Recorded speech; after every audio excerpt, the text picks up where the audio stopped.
I'm like looking at the deputy layer. It looks like we're gonna have a fun stream tonight.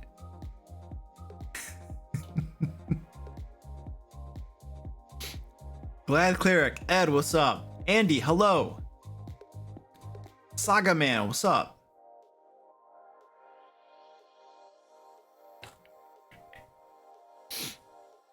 I haven't even looked at it yet. I haven't looked at it all.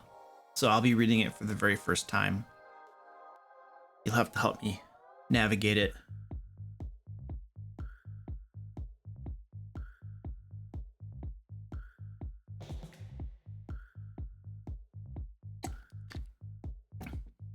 I butchered a name? Well, usually I'm so good at pronouncing things. I'm shocked. Sorry, dude. It's my MO, man. Ambers, hello. What up? Oh, here we go. We got the cat strike and the cat trip already. Dan, what's up, dude? Orange is here. Orange is reporting for duty. He needs attention.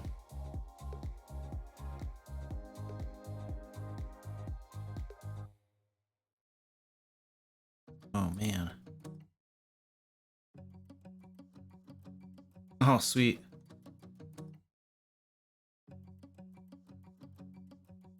Oh, nice.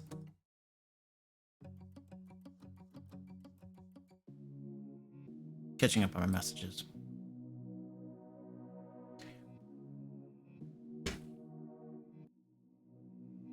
Oh, wow. Adobe Rosette. Hello. There's another name I just messed up. Cool, you like the feat video? Thanks, dude. I appreciate that.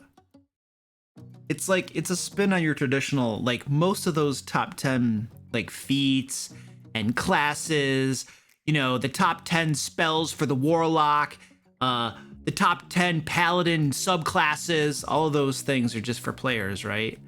So I figure we should talk about feats for monsters, something the dungeon master can use.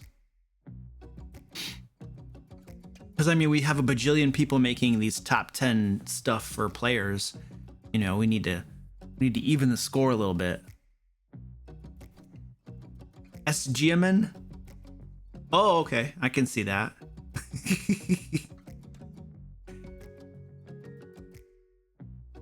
I mean,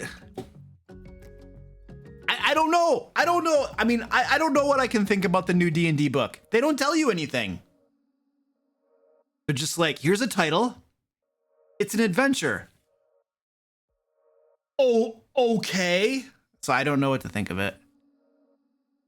Is that, it's like, I suppose it's supposed to like increase suspense, you know, where you're just like, oh my gosh, a book's coming out.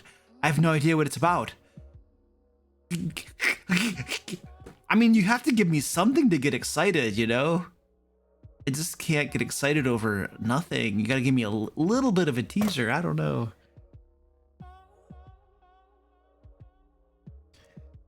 Will Rap, what up, dude? How you doing, man? A level 1 to 8? Yeah, yeah. It makes sense. Low-level adventures like that are what the cream of the crop. I mean, that's like what they're gonna do all the time. It makes the most sense from a we want to sell books standpoint. Mick Manthani, what up, dude? You love the content, excited to be a patron. Cool, man. Well, thank you, dude. I appreciate that. We just had the June issue just came out. And it's got cool crap in it. I really appreciate your kind words, dude. That makes me feel good.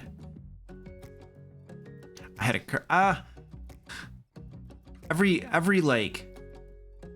6 weeks? No. I don't know. Every few months we have this thing at work that takes 2 days and it's a big pain in the butt. And today was the last day of it. And I'm happy it's over. We'll just say I'm happy it's over. What feats would work for Stride and his brides? Oh, I don't know. I would just make up. Yeah, I don't know. I'd have to look through everything. I don't know offhand. I don't look at feats too much. That's a player thing. I just know which feats my players have put to really good effect against me, and I have engineered them to then be used against them.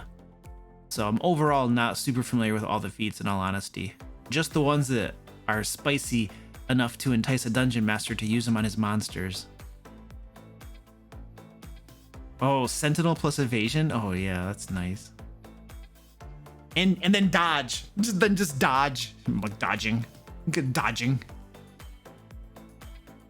I don't know. We could take a look at it. We'll take a look at the new book announcement. I mean, all I have is, I mean, all I looked at was what was on Wizards website, you know.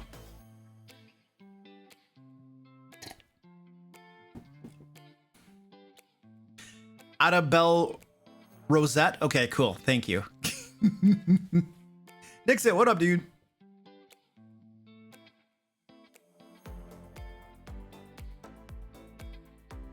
Well, if my players want to use something that I'm not familiar with, I will read it just to make sure it looks okay, and then I'll approve it. The thing is that I'm gonna forget all about it in like a couple days. I just don't remember it, you know. Why won't this? Okay, there we go. Generous Heal, what's up? Josh, hello.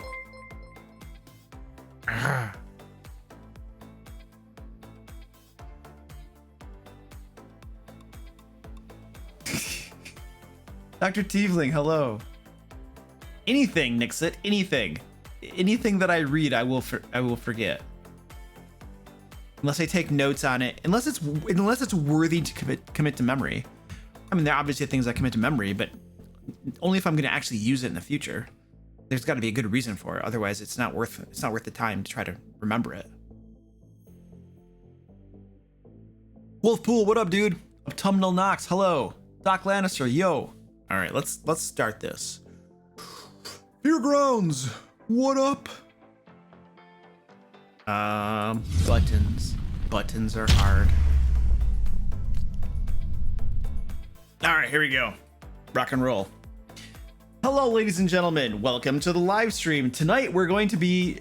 we got a couple things we're doing tonight. First, we will take a look at the newest Unearthed Arcana that they released today. It's Mages of Strixhaven. My moderators have been reading it over. I have not read it all. I have no idea anything about it. My moderators have been reading it over, and they have this like moderator chat on my Discord, and they're just...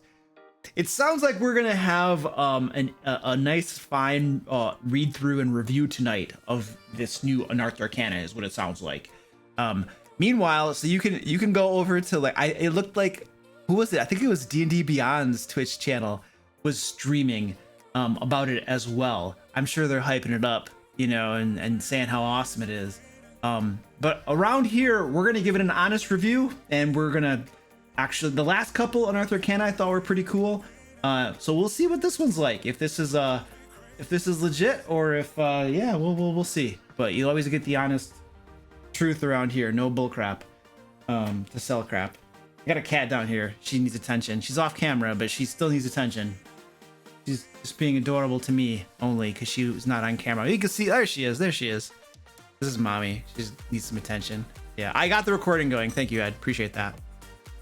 All right, so we're doing that. We will look at the new Unearthed Arcana, and then we will be doing Q&A. We always do some Q&A. The Unearthed Arcana shouldn't take too long, and then we'll do Q&A for the rest of the stream and all that kind of stuff.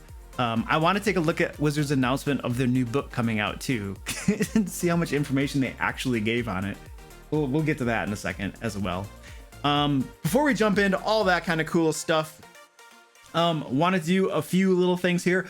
First thing is to remind you all folks that I create a whole bunch of free Dungeons and Dragons Dungeon Master resources over my website, thedmlayer.com. There's a link right there in the chat. You guys can get totally free Dungeons and Dragons adventures and other stuff like puzzle. I think we have puzzles, we have traps, we have NPCs, we have villains, a whole bunch of monsters. We have custom monsters we put over there.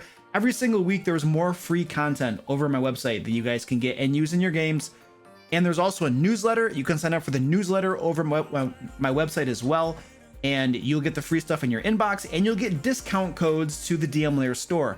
The DM Layer store is where you can get back issues of Layer magazine, and other adventures and other things that I publish to the D&D community as well. So if you're in the newsletter, you get discount codes to that stuff. So probably worth signing up to a free newsletter, perhaps, maybe, I don't know, who cares?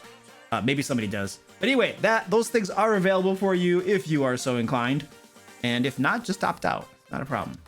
Let's see. Let's do our patron shoutouts now. Oh, where's my button?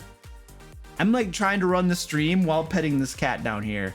I'm like multitasking. It's challenging. All right, sweet. So all of these folks you can see on screen here are my wonderful, awesome patrons who help support everything that I do around here for the D&D community, all the videos that I make that are free, the live streams that are free, everything on the dmlair.com free, all the free content that I make, they help support that. And they also get Lair magazine as well.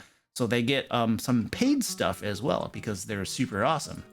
And these dudes right here get their names read off every single stream. So let's go. I think my record was, I'm definitely under a minute. What was my last record for reading these guys off? I had a pretty good record going on. Does anybody remember? It was like 57 seconds or something. All right, 57 seconds. Okay, here we go. Ready?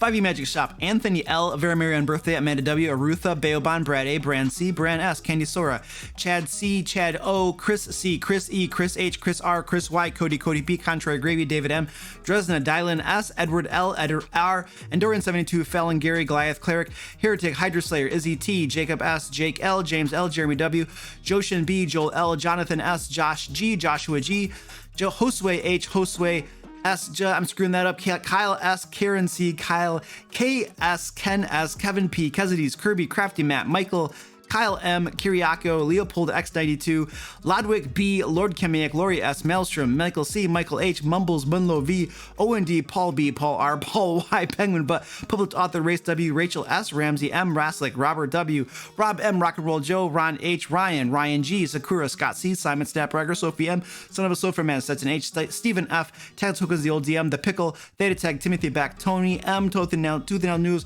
Tristan W, Tyler N, Tyler R, Xavier H. I did really poorly that time. I didn't even pronounce it all properly. I have a cat circling me and she's totally distracting me. Oh, 64. I totally screwed it up. Oh, I'm so bad. All right. Well, you know, mommy is down here circling me and she's totally distracting. It's not my, with 5 mistakes. Thanks, Ed. Thanks, Ed. I mean, I was perfectly content to just know how long it took me. I didn't need the mistakes counter as well. Just like take all of my self-esteem that I have and just smash it. Yes, I'm blaming the cat.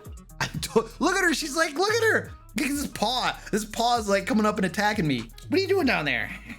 Did you guys see her paw? She's like, mommy. You see, there's a legitimate excuse. This cat's going down here. She's going nuts on me. Horse jumping. Faults add 4 seconds to overall time. Oh, I'm not horse jumping. I'm not horse jumping, man. Cat is worth. That's why I have a dedicated cat cam. Okay. Also, let's plug the Lair magazine too. This is a monthly Dungeons and Dragons magazine that I publish to all my patrons. It has every single issue has 2 complete 5th edition adventures in it. We publish things like custom monsters, enemy factions, random tables, NPCs, villains. We do puzzles, we do traps. Every single issue comes with the image files of the maps so that you can put them on the virtual tabletop of your choice, making running them super easy compared to, like, you know, having to buy the map separately when you buy a module to run your game. So anyway, there you go. Lair magazine, there's a plug. Go. My patrons get this every month. It's very cool. We like it. Yeah. Now she's like just climbing up me. She's going right down the center. Mommy, calm down. I don't know how to appease her. petting just like encourages her.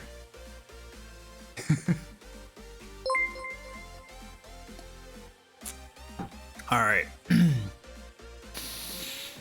First thing we're gonna do. Oh, we have the boss going too, right here. So this boss right here, I'm currently the boss. My name is right there. You can kill the boss by subbing by cheering and by tipping. And if we kill 5 bosses tonight, then we will have a giveaway at the end of the night. Anybody who is in the stream at the very end of the stream tonight is eligible for the giveaway. You don't actually have to buy or send money or anything. If you're here present, you'll be entered into the giveaway. So if we kill the boss, we gotta kill 5 bosses, then we do the giveaway. And usually I'll give away like either a back issue of Layer magazine, or a D&D book, something like that. So yeah, we'll do that tonight. So it'll just be sitting there as we go. So you guys can try to kill it. If you deliver the killing blow, you get your name up there and you become the next boss. And then everybody can kill you. I'm sure that's incentivizing. Let's get your name up there to be killed. All right. Well, let's take a look at this Unearthed Arcana. I gotta open this up. We're gonna get into this bad boy.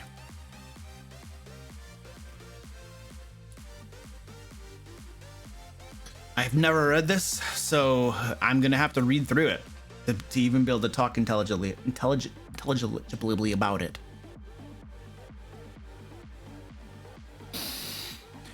Okay. So we got some authors. Okay, cool. Mages of Strixhaven. 5 subclasses. Okay, subclasses. Sweet. Each of these subclasses allows you to play a mage associated with one of the 5 colleges of Strixhaven, a university of magic. These subclasses are special and that each one is available to more than one class. What the heck is that?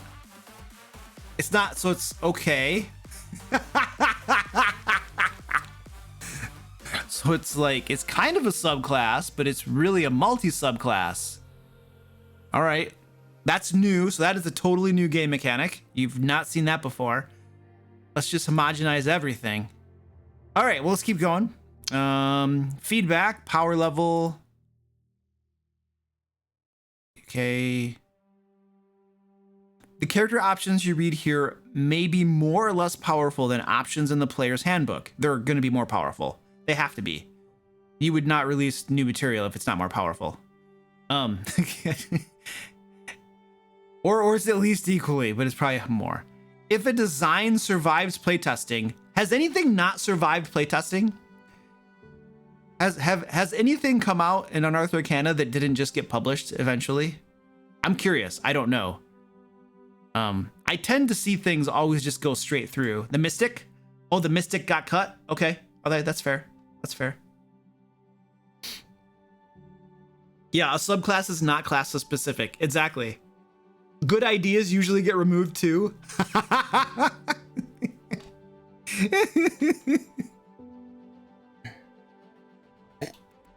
What was wrong with the Mystic? Was it like just stupid, dumb, overpowered or something?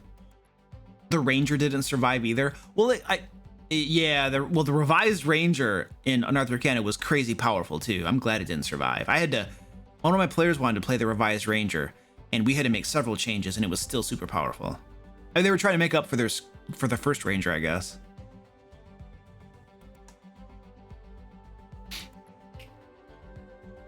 All right, let's keep going. 5 subclasses. The University of Strixhaven is home to a wide variety of students and spellcasters. While individuals are welcome to pursue their magical studies in whatever way they please, some choose to focus exclusively on the fundamentals of one of the university's 5 colleges. All right. Lorehold College, dedicated to the pursuit of history by conversing with ancient spirits and understanding the whims of time itself. Prismari College, dedicated to the visual and performing arts and bolstered with the power of the elements. That's interesting. Okay. Quandrix College, dedicated to the study and manipulation of nature's core mathematic principles. All right, if you're not good at math, don't play that one. Your dungeon master might make you do math. Silverquill College, I sure hope they don't. Dedicated to the magic of words, whether encouraging speeches that uplift allies or piercing wit that deride foes. Witherbloom College, dedicated to the alchemy of life and death and harnessing the devastating energies of both. All right, do we finally have wizards that can raise people from the dead?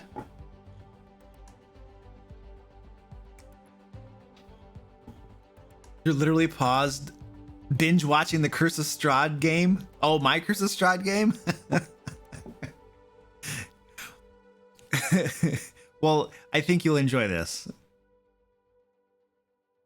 All right, using these subclasses. Unlike regular subclasses, the options presented here are designed to be compatible with multiple classes. The classes that are compatible with each subclass option are specified in each subclass's entry. Well, that's good to know. Where else would you specify them? Choosing the subclass. When you choose a subclass for your character, a Bard's Bardic College, a Wizard's Arcane Tradition, and so on, you can instead choose one of these subclass options, so long as the subclass is compatible with your character's class. Okay, so many characters, here's one of the first things I think, I don't know how they're gonna handle this, but it could be a problem. Many of the classes get their subclass options at different levels. Clerics get it at level 1, Wizards get it at, what level does a Wizard get it at? 3 or something? Fighters get it at, is it 2 for fighters? I don't know, maybe it's 3, who knows? But they come at different levels, right? And so if you have subclasses that cross over various classes, they're gonna be getting them at different levels and stuff. So I'll be interested to see how they implement this mechanic, because there's right off the bat, a little thingy there. I'm wondering how they do that. How the subclass manifests in your character's story is up to you. Okay, that's great. Yep. At higher levels, like regular subclasses, the subclass you choose here grants your character new abilities at higher levels. When your character would normally gain a new subclass feature, as noted in your character's class table, you gain a feature from this subclass instead. Okay, and again, all classes or many classes get their new features at different levels too. So I wonder how that gets implemented.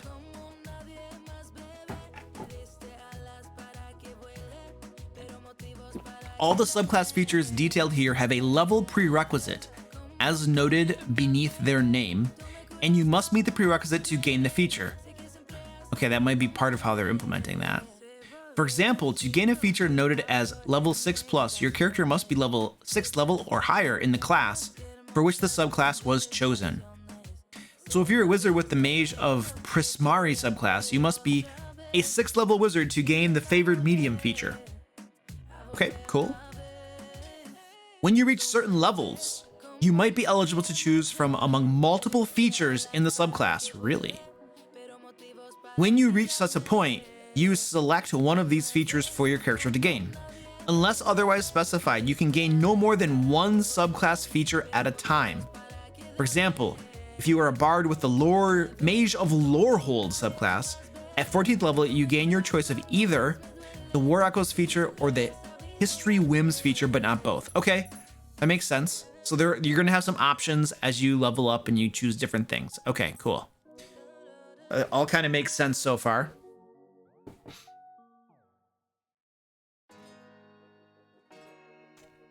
Level 1 is the cleric, the sorcerer, and the warlock. Level 2 is the wizard, druid. Level 3 is everything else. Yeah, there's a lot of, that's a pretty wide, yeah.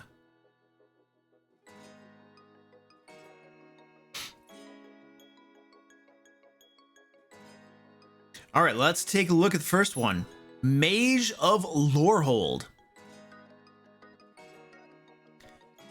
Bard, warlock, and wizard subclass. So, okay. Do they all get it at different levels? The bard gets it at level 3. The wizard gets their subclass at level 2, and then the warlock gets their subclass at level 1. I'm gonna write that down. Hold on a second. I'm gonna write that down on a piece of paper. What they get them at, because that's probably gonna be a reoccurring theme as we think about this. So, level 1 was a cleric, a sorcerer, and a warlock. Level 2 was a wizard and a druid. And then level 3 was everything else. Okay, cool. That'll probably be handy reference material as we keep going here. Mages of Lorehold are particularly concerned with the forces that underlie and drive history. Drawing inspiration from the scholars and adventurers of old, they manifest the arcane power of the past through ethereal dioramas and fantastical battle prowess. Lorehold mages are often found with long dead spirit summoned at their side, for who better to learn ancient history from than one who's experienced it firsthand.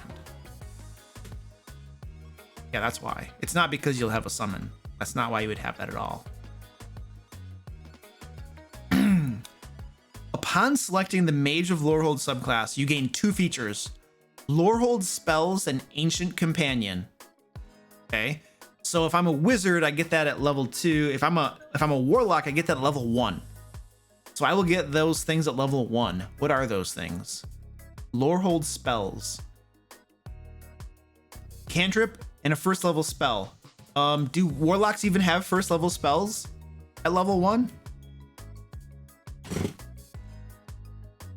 I can't. Oh, they must. Yeah, they must. They have to. All casters get at least a first level spell level 1, right? Yeah. Okay. And you learn additional levels. Each of these spells counts as a class spell for you, but it doesn't count against the number of spells you know. Ooh. Okay. So we're immediately giving them all knowledge of additional spells. Is that a mechanic that exists currently? Like, I think wizards might. I gotta like look at these things. Is that something they normally get? Is it access to additional spells? I'm at warlock now. Warlock does, yeah. The warlock subclasses usually give access to additional spells. Okay. Does the wizard? The wizard does not. So you get some bonus spells.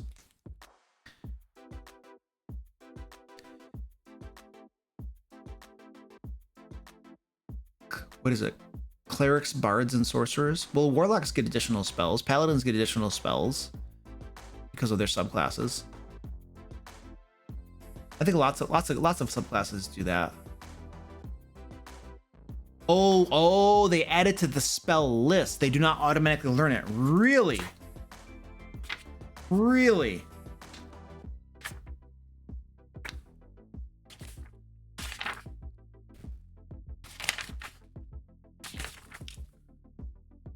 Oh, it does. It literally says it lets you choose from an expanded list of spells when you learn a warlock spell. You don't automatically know them.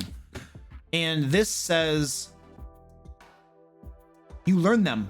You just straight up know them. You just know them. Okay. Yeah, paladins and clerics would automatically learn it because the divines work differently than arcanes do. So this gives you additional spells then. Okay. So that's significant. That's significant. And each level it gives you more of them. Okay. Got it. Destructive Wave, that's a powerful spell, but you want to get it as a bard at like level 7 or something, not like level 17. Okay, let's keep going here. In the subclasses features, any reference to your class refers to the class from which you gained the subclass. Got it. When you subsequently reach a level in your class that gives you a subclass feature, you gain one feature of your choice from the options presented here. Each feature has a class level prerequisite noted beneath its name. Yeah, you mentioned that up top too. You must meet that prerequisite to gain the feature. Yeah, you mentioned that before. Okay, cool. So Ancient Companion, a warlock gets this at level 1.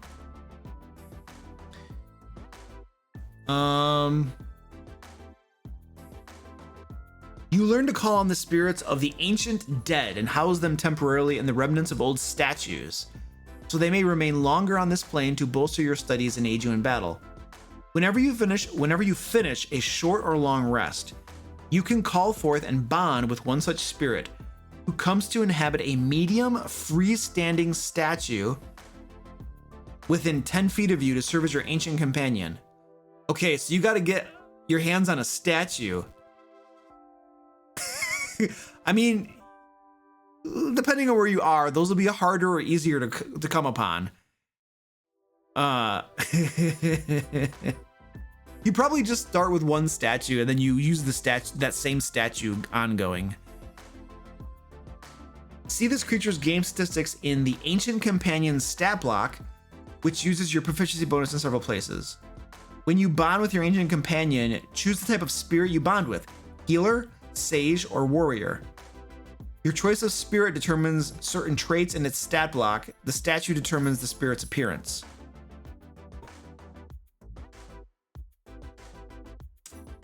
Okay, so we got another one of those types of summons, basically, that level up with you, is what it sounds like.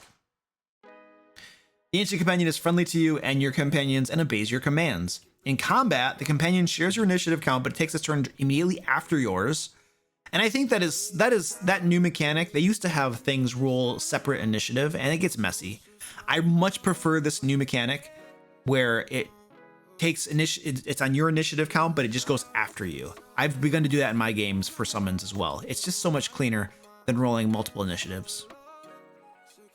It can move and use this reaction on its own, but the only action it takes on its turn is the dodge action, unless you take a bonus action on your turn to command it to take another action. Okay, so that limits it, and I think that's good. So you're using a bonus action. That's especially if you're a caster. There are quite a few spells that require bonus actions and stuff. And for instance, in my games, you can drink a healing potion with the bonus action. So using a bonus action there's a cost to that to make it do something else. Still Stellar, what up, dude? I tried to read this Unearthed Arcana, but as we say in my hood, mucho texto, es demasiado, no puedo. Yeah, I got you, dude. We're going through it.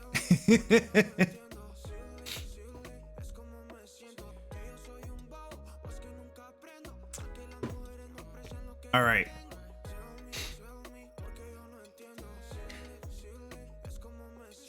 That action can be one at stat block or some other action. If you are incapacitated, the companion can take any action of its choice, not just dodge. Okay. As an action, you can touch the Ancient Companion and expend a spell slot of first level or higher. The Ancient Companion regains a number of hit points equal to 10 times the level of spell slot expended. So that'd be 10, 20, 30, 40. So you can heal it with your spell slots. Okay. So you have a tank that you can heal. Okay. The companion perishes when it drops to 0 hit points. When you bond with a new Ancient Companion, or at the end of a short or long rest, or when you die. When the companion perishes, the spirit within returns its plane of origin and the statue becomes an inert object. I would also say that if this thing gets reduced to 0 hit points, that statue is broken and destroyed as well. And you need to find a new statue. Like if that statue just got the crap kicked out of it down to 0 hit points and it's gone, like you got to get a new statue, buddy boy. So I would definitely enforce that. It doesn't say that here, but it's logical. All right, let's take a look at this stat block then and see what we're dealing with here. So the armor class is not super high. It's like a 14 and it doesn't get any higher. So it'll get pounded on. The hit points are 5 plus 5 times your level in this class. The companion has a number of hit dice, d8s equal to your level in the class. Okay, so if I'm a level 1 warlock, it's got 10 hit points. And then every time I level, it gets 5 more hit points. 10, 15, 20, etc. All right. So it's basically it's almost got the hit points of a normal character. A little bit under because it didn't start out with 8. And it doesn't get its constitution modifier. So it's a little bit behind the curve, but not by too much. But it's pretty close to having the normal hit points of a character. And it'll get more behind the curve as you level up. And the armor class is not spectacular, so it's gonna get pounded on. any alignment. I thought they were getting rid of alignment. Why did they even put alignment here? I don't get it. Like they've not been including alignment in any stat blocks, and then we just got out of the blue any alignment. That's okay, whatever. I mean, I think there should be alignment listed for monsters, for the record. I just don't understand the logic. What do we just have up there? Why am I not seeing that stuff? All right, I just saw somebody just subbed and I didn't get a notification of it. It's so weird. Thanks for the sub, dude. I appreciate that. I wonder why my activity feed is not working. Huh. Solar flare hair. Thank you so much. I appreciate that. My OBS has like an activity feed that tells me when people sub and stuff like that, but it's just not doing anything today. So.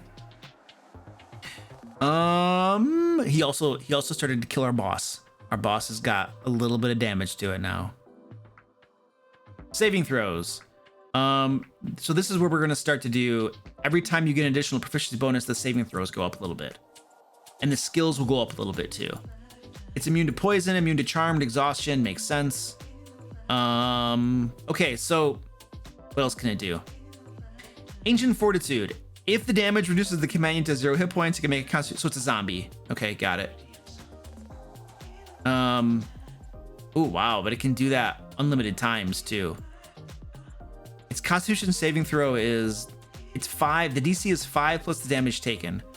So okay, so it'll probably have like 50% chance roughly to make that save. Sage's Counsel. This is a sage only. While within 15 feet of the companion, you and your allies gain a +2 bonus to intelligence and wisdom checks. That's not too bad. That is not too bad at all. Spirit Strike. You use your spell attack modifier. Okay, cool. I like that. And then it does a little bit of damage. Healer's Light. The companion chooses a creature it can see within 15 feet of it and flares with an invigorating light. The creature gains 1d8 plus proficiency bonus temporary hit points. No limit to that? Oh my, are you kidding me? Come on. So unlimited healing. Unlimited temporary hit points. Come on, it's like the game's mechanics make it so you can't hurt or kill any people anyway. Come on. Okay, so I would not allow that.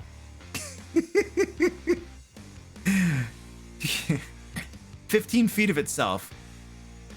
Now, if you're at 0 hit points, I do want to point out, I'm pretty sure it's in the rules, if you're at 0 hit points, receiving temporary hit points does not get you back on your feet.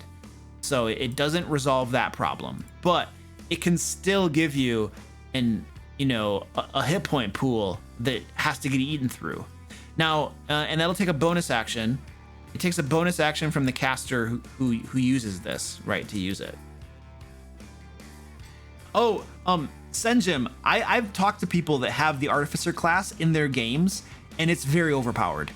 Who was it? Was it Ed or Goliath Cleric, or there was somebody was talking to me about the Artificer, and there's especially one of them that has like the healing thing that just gives off temporary hit points to like a big radius or something. Goliath Cleric. Okay, yeah, it's definitely overpowered. At least one of the iterations of it. I can't remember which one it was. Yeah, Autumnal Nox, you're totally right. All the newer stuff tends to be overpowered. Yeah, it is. Yeah.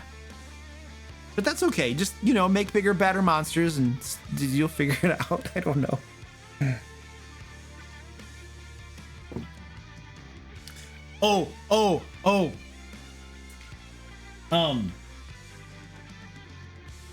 For one of our giveaways, I got the Tome of Beasts for somebody. Was it Ambers? It might be Ambers. I forget who it was. Somebody asked for Tome of Beasts, and I have it now, and I got to ship it out. And I was flipping through it, and it looks cool. There were a bunch of fey creatures, like high-level fey creatures, and I was like, oh, baby. Yeah, Ambers, I have it right here. I'm just gonna.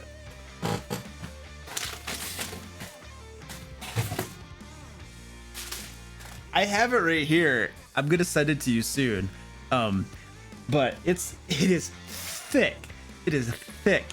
And I flipped through it and I thought it was pretty cool.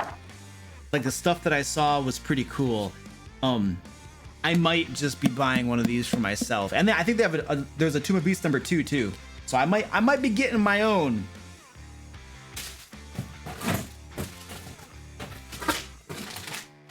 Anyway, I'll get that shipped to you soonish. And I have heard Ed was telling me that Tomb of Beasts is balanced for, who makes that? Cobalt Press or something? It's balanced for their own campaign world, which tends toward a higher level of power. So the challenge ratings in Tomb of Beasts, those monsters are actually more powerful than their challenge rating would indicate, which is a good thing because we're trying to keep up with the power creep and power curve that players have as a result of the splat books that come out. So that actually plays into Dungeon Master's favor, in my opinion. So, yeah. Hello, Pemabut, what's up? How you doing? All right, let's go back to our review. Sorry, I had a little side tangent there. So I think this is horse crap. Unlimited healing. I don't like that.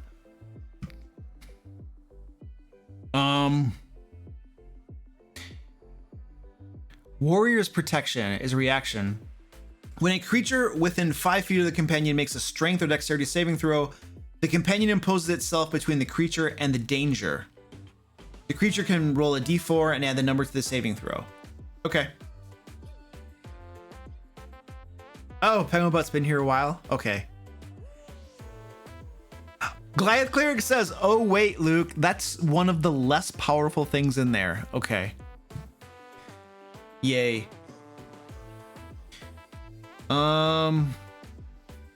So you basically get a companion that is, I mean, it's not as powerful as an additional PC, but it's pretty nice.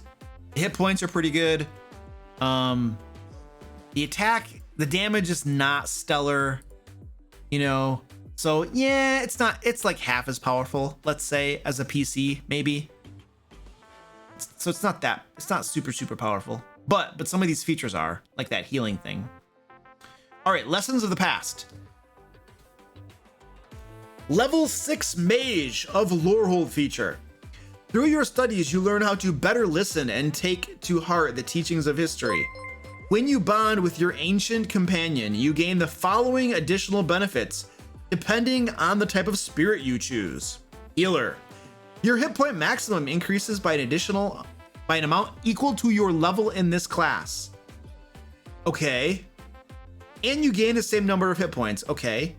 When you regain hit points from a spell, you regain an additional 1d8 hit points. That's pretty good. It applies to you and you only. You have an advantage on ability checks using the Arcana, History, Nature, and Religion skills. Additionally, once per turn, when you deal damage to a creature with a spell of first level or higher, you can deal an additional 1d8 force damage to that creature. Okay, force damage not resisted by anything. That's pretty good. To that creature. It almost makes it sound like it has to be a single target spell or something, but they don't specify that here. I'm sure you're gonna have the debate's gonna be over there where they're like, what about Fireball? What about Fireball? Does everybody get 1d8 force damage, or is it just one of those creatures? Rah! So that's ambiguous. It's like vague, right?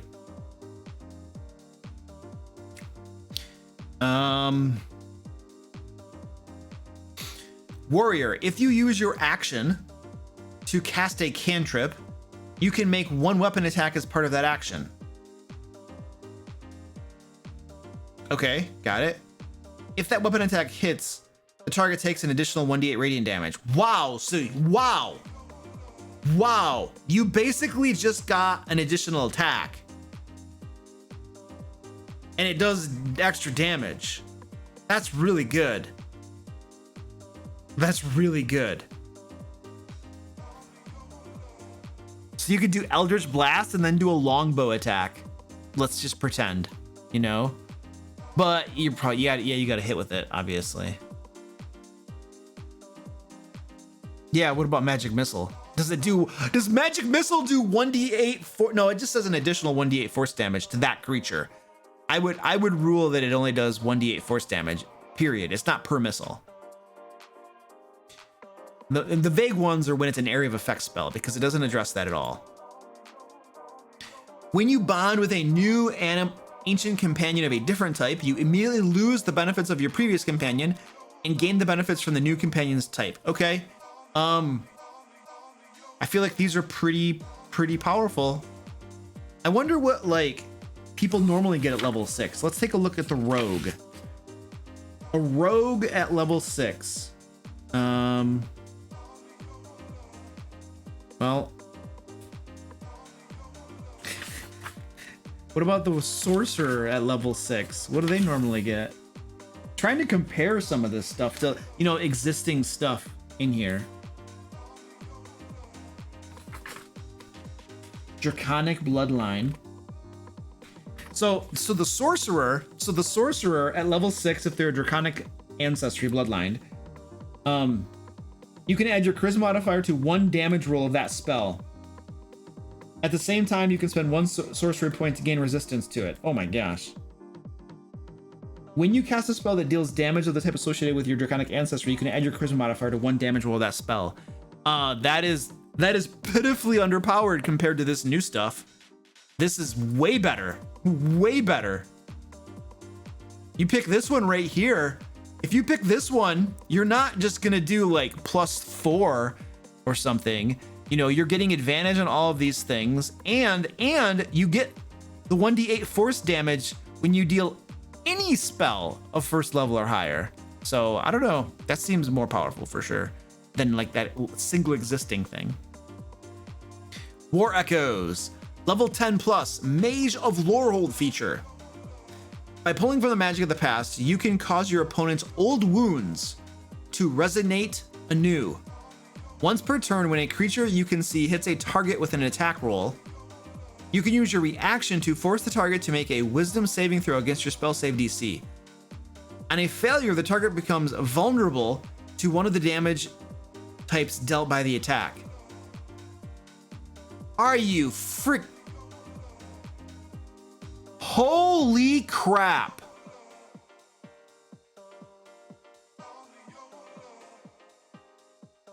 On a failure, the target becomes vulnerable to one of the damage types dealt by the attack. This vulnerability lasts until the end of the target's next turn and affects the damage dealt by the trigger. I would not allow this. There's no way I would allow this. Holy crap. So if somebody does a slashing attack, you can, and they hit, you use your what? Your reaction? Does it say your reaction? Yes, you use your reaction to make it vulnerable to all slashing attacks, and now it's taking double damage. Everybody in your group can surround and pound and do double damage for the next round, and you could theoretically just keep this up. Once you've identified what everybody's going to be slashing and you've picked a target, you just keep that target basically like vulnerability locked, and everybody does double damage. That is insanely powerful. I would not allow that at all. No way. No way. Now it does have a limit. Okay, so it does have a limit. You can use your reaction in this way a number of times equal to your proficiency bonus, and you get them back when you finish a long rest. Okay. So it went over onto the next page. I freaked out before I read the next page. So that's probably not as powerful. However, it's probably not as powerful then. I thought you could just do that unlimited times. So if it's your proficiency bonus at level 10, your proficiency bonus is like what, a +3 or a +4? It's a +4. So you can do that 4 times per long rest. So you're basically what you'd be logical to do is you basically wouldn't use that until you get to either a really tough fight or more likely a boss fight. When you get to the boss fight, you would spam that, and the boss would be dead super fast. So that's still super powerful. but not nearly as powerful as when I thought it was unlimited uses. How is this expected to survive playtesting? And even if it does, how do you balance this? You just don't allow it. You'd have to rewrite it. You can't allow. I mean, this is the sort of thing that I would probably be like, if a player wanted to do this, I'd be like, dude, like we could try it, but I guarantee you, it as soon as the first time you really use this, like really use it, we're gonna change it because this sounds really crazy, dude. Seriously, man, this gives new meaning to surround and pound when it comes to a boss.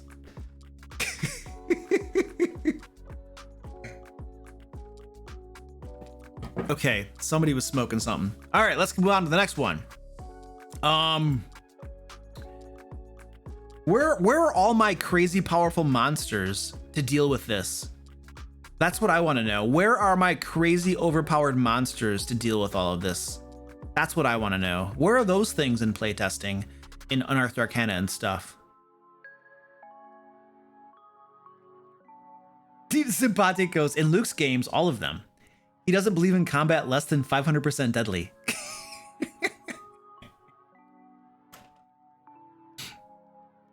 A lot of your encounters are not near deadly at all.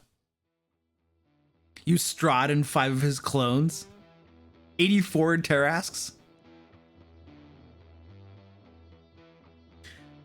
You have to make a lot of the encounters deadly to keep up with the players and the min-maxing and the power creep. It's a fact. The challenge rating system has not been upgraded to account for all of the player options and the power creep. So if you're going to have power creep with the player, like their classes and all their combinations and stuff, and if you're going to have power creep like we're seeing right here in this document, but you don't upgrade the CR system, then it has to be accepted that the dungeon master is going to just start making things more and more powerful, and you can't hold that it's a deadly against him because he's simply doing the power creep for the players goes up, the dungeon master has to correspond in the same. You know, it's logical. You know, the only thing is that the core rules do power creep for the players, but they don't do power creep for the dungeon master. So the dungeon master has to do it himself, you know, by how he designs his encounters. Were we done? Okay, we're not done yet. So, History's Whims, level 14 plus Mage Hold of Lore feature. Through steeping yourself in the chaotic whims of history, you learn how to briefly channel the wild nature of time itself. As a bonus action, you can enter a state of chronal chaos. When you enter this state and at the start of each of your subsequent turns while in this state, you gain one of the following benefits of your choice. This is 14 plus.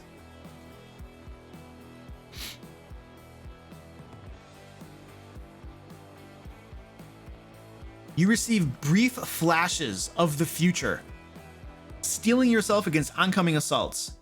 Whenever you make a saving throw against an effect that deals damage, you roll a d6 and add the number to the total. That's nice. So that's an average of a 3, roughly 3.5. That's pretty good.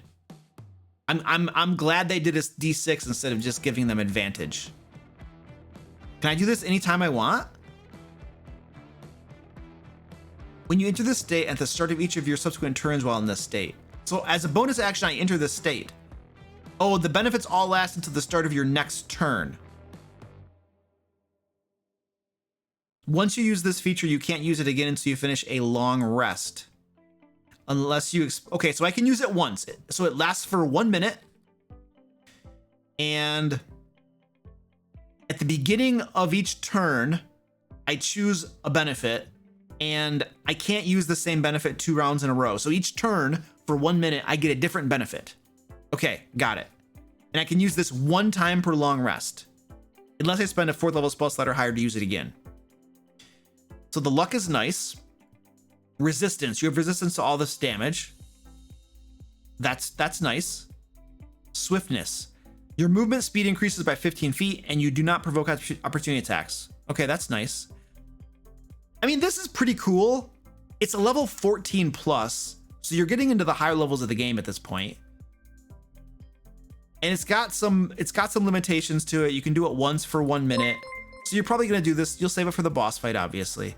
But you can spend a 4th level spell slot or higher. I don't know. It seems okay. It doesn't like, you know, cry out to me like this one does as far as being overpowered.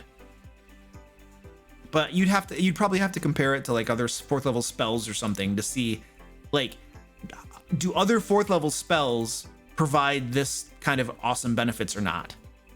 I guess would be one thing you could compare it to. And I don't have that information handy, so we're not going to do that right now. Okay, that's the first one. So that's the first one. Excellent.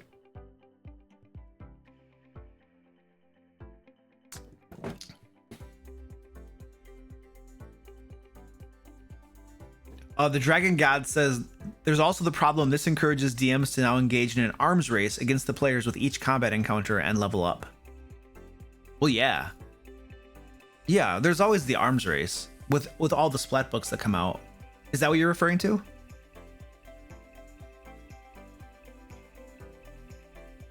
Yes, agreed, Goliath Cleric. At 14th or 15th level, balance goes out the window. Once you have access to things like Wall of Force and Banishment and all of these higher level spells, balance is totally out the window.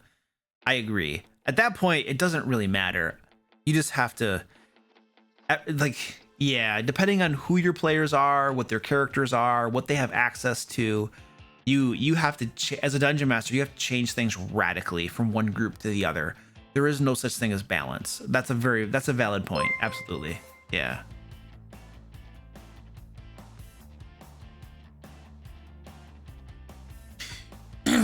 All right, we are through one subclass. How many are there? There are 5 of them? Oh, good gravy. All right, well, let's do a cat strike really quick.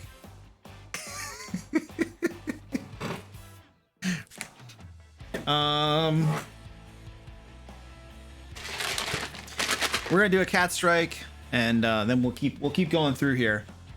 It took us a while to just get through one. Tiffany, hello, welcome. Thank you for the raid. Came just in time for the cat strike.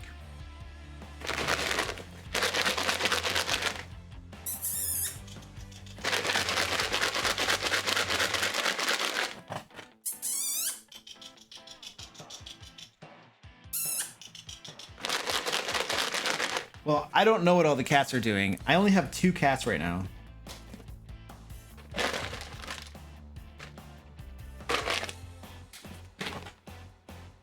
These 2 are gonna get a lot. Orange. All right, I'll be back.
should have given them less because there's only 2 of them. It's gonna take them forever.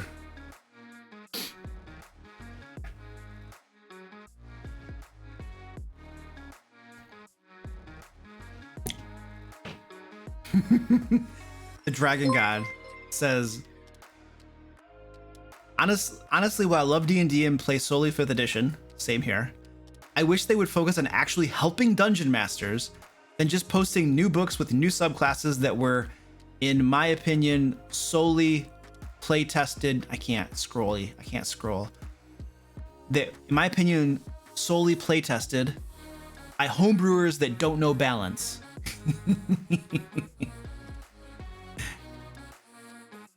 Yeah. Dungeon masters need love. I agree. Oh, here's Squeaky. Hey, Squeaky, you want to get some food? Where you been? I don't know where he comes now. Well, fortunately, he got here in time before everybody ate all the snacks. Yeah, speaking of giving dungeon masters love, just want to do a quick plug of thedmlayer.com. I publish tons of free resources over there for dungeon masters, adventures, monsters, traps, puzzles, just a bunch of different free resources over on thedmlayer.com. I have a newsletter you can sign up to as well, where you can get discount codes to the DM Layer store, where I have back issues of Layer magazine. And if you're looking for premium content, then I suggest Layer magazine. I publish that every month to my patrons. It's much higher quality than the free stuff. That's why it's paid. And you get every single month, there are 2 5th edition adventures that come with it. And you get all of the image files, all the maps as image files, so you can easily put them into virtual tabletops and stuff like that. So lots of Dungeon Master resources. And I have a team of people for Layer magazine. I have several people that review these things, especially Ed, for an eye for balance, to make sure that things are as balanced as we can make them. So this is something we look at a lot when we were publishing stuff. All right, let's keep going with this bad boy here.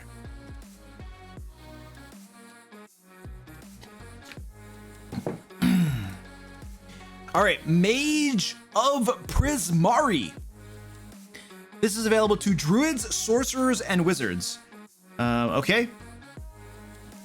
It uses surges of elemental energy to express who they are and how they see the world. Really? To express who I am and how I see the world? Okay. Sorry. To them, magic and motion are one and the same. Both are exhibitions of raw creativity through which masterpieces are made. In their pursuit of the arts, some Prismari mages focus on perfecting the fine details of their technique, while others prefer to unleash their wild creative visions and dazzling spectacles of elemental power.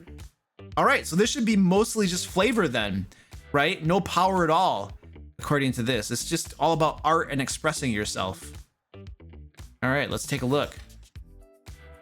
All right, you get 2 new features when you gain this subclass: creative skills and kinetic artistry. We got that. Okay, we're gonna have this same. Okay, got it. Creative skills, level 1.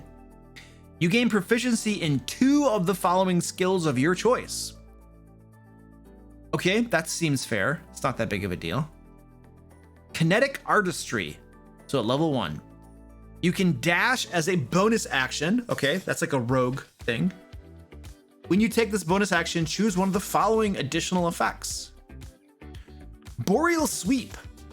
Icy water swirls around you.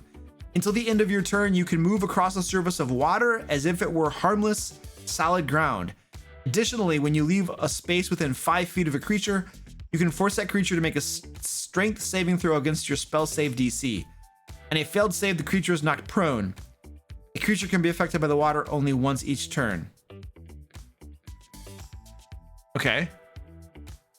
So as a bonus action, I can dash and knock people prone. Does it provoke? Does this provoke attacks? So I could go around trying to knock a bunch of people prone. Okay. It looks like it provokes. Elsa's freezing feet water walk.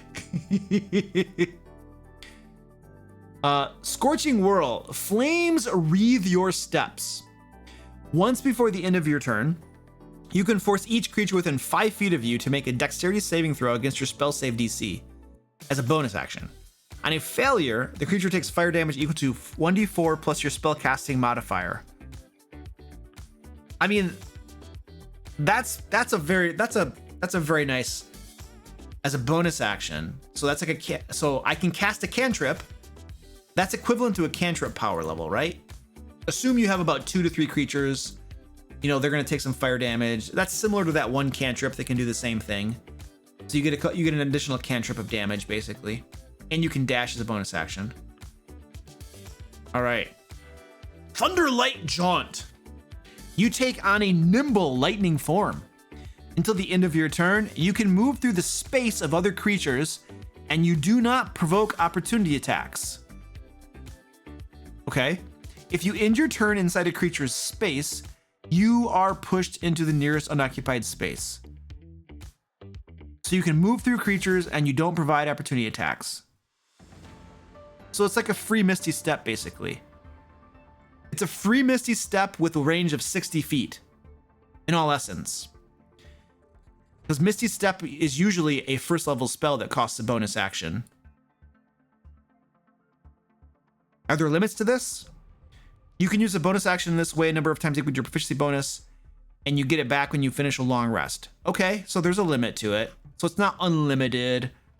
I know that there's like, I think it's one of the Warlock patrons, when you get hit by an attack, you can Misty Step away or something like that. So there's kind of precedent for that sort of thing, and it's limited.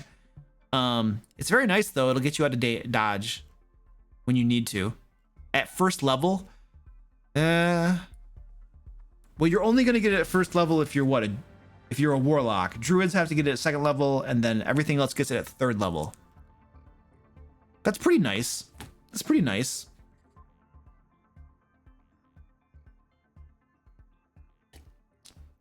Oh, Misty Step is second level? Okay, so it gives you the equivalent of a second level spell. Thank you, Rebel Buffoon. Okay.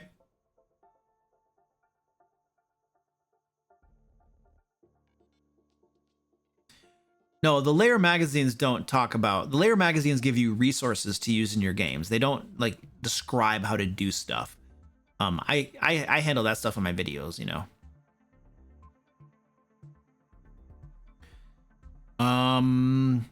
Let's see. Next one, 6th level, Favored Medium. You have honed your forms of elemental expression to best suit your ideas. Choose one of the following damage types. It's all about expressing ourselves. Choose one of the following damage types: cold, fire, or lightning. You gain resistance to that damage type. Okay, that's good. Pick fire. Obviously pick fire because fireball. Lightning is a good choice too. Cold, probably not going to help you too much. Additionally, when you cast a spell using a spell slot that deals the chosen damage type, you emit a spectacular aura of artistry, which extends 5 feet from you in every direction, but not through total cover, and lasts until the end of your next turn. While the aura is active, each creature of your choice has resistance to your chosen damage type while within the aura, as you shape your favored elemental medium around them. Okay. You can change your choice of damage type whenever you finish a long rest. I mean, that's good. It doesn't seem that big of a deal. I don't see that as being that seems fine. You have to cast a spell. I mean, it could be a cantrip. It could be like a firebolt. It's only a 5 feet radius. They get resistance. So yeah. They got to cluster around you to get it, you know. That doesn't stand out to me as too big of a deal. I mean, it's a cool feature. Focused Expression. Level 10 plus Mage of Prismari feature. Honing your talents, you skillfully infuse your motions with even more potent expressions of elemental might. Once per turn, when you deal damage to at least one target, you gain an additional effect determined by the damage type chosen by your favored medium feature. What was the favored medium feature again? Oh, this guy right here. Okay, got it. Oh, the one we just read. Cold, so this is 10th level. once per turn when you deal damage to at least one target. So you just have to deal damage. It doesn't say how you deal damage, but when you deal damage, you could do something happens. One of the targets of your choice takes an additional 1d6 cold damage and must make a Constitution saving throw against your spell save DC. On a failed save, the target's speed is reduced by 10 feet until the end of its next turn, as ice mires it. A target can be affected by the ice only once per round. Okay. That's cool. Fire. One of the targets of your choice takes an additional 1d6 fire damage. Fortifying flames then dance around one creature of your choice within 30 feet of you. The chosen creature gains 1d6 temporary hit points. So again, we're giving temporary hit. Is there a limit to the uses on this? Nope. Again, we're just giving temporary hit points. So basically, I would always choose that. Fire is hands down the best one to pick, because you're going to be able to give people temporary hit points every single round. As long as you do damage, you can give somebody temporary hit points. That's really good. 30 feet of you, that's pretty good. It's 1d6 temporary hit points. Lightning. One of the targets of your choice takes an additional 1d6 lightning damage and must make a dexterity saving throw against your spell save DC. On a failed save, the target is unable to take reactions until the end of its next turn as residual lightning shocks its form. Okay. They seem to be on a really big kick of giving out temporary hit points and stuff. The Artificer does it. A lot of these subclasses do it. I mean, they must realize that in 5th edition, like, it's almost impossible to die. Like, hit points are kind of meaningless unless the Dungeon Master, like, creates a really challenging encounter. It's in other words, it's already really, really hard to kill players. Like, you're just making it more. It's like now you're even more immune to death. Look at all the temporary hit points we're giving you. But there seems to be a theme of that. It's, you know, I see that more and more.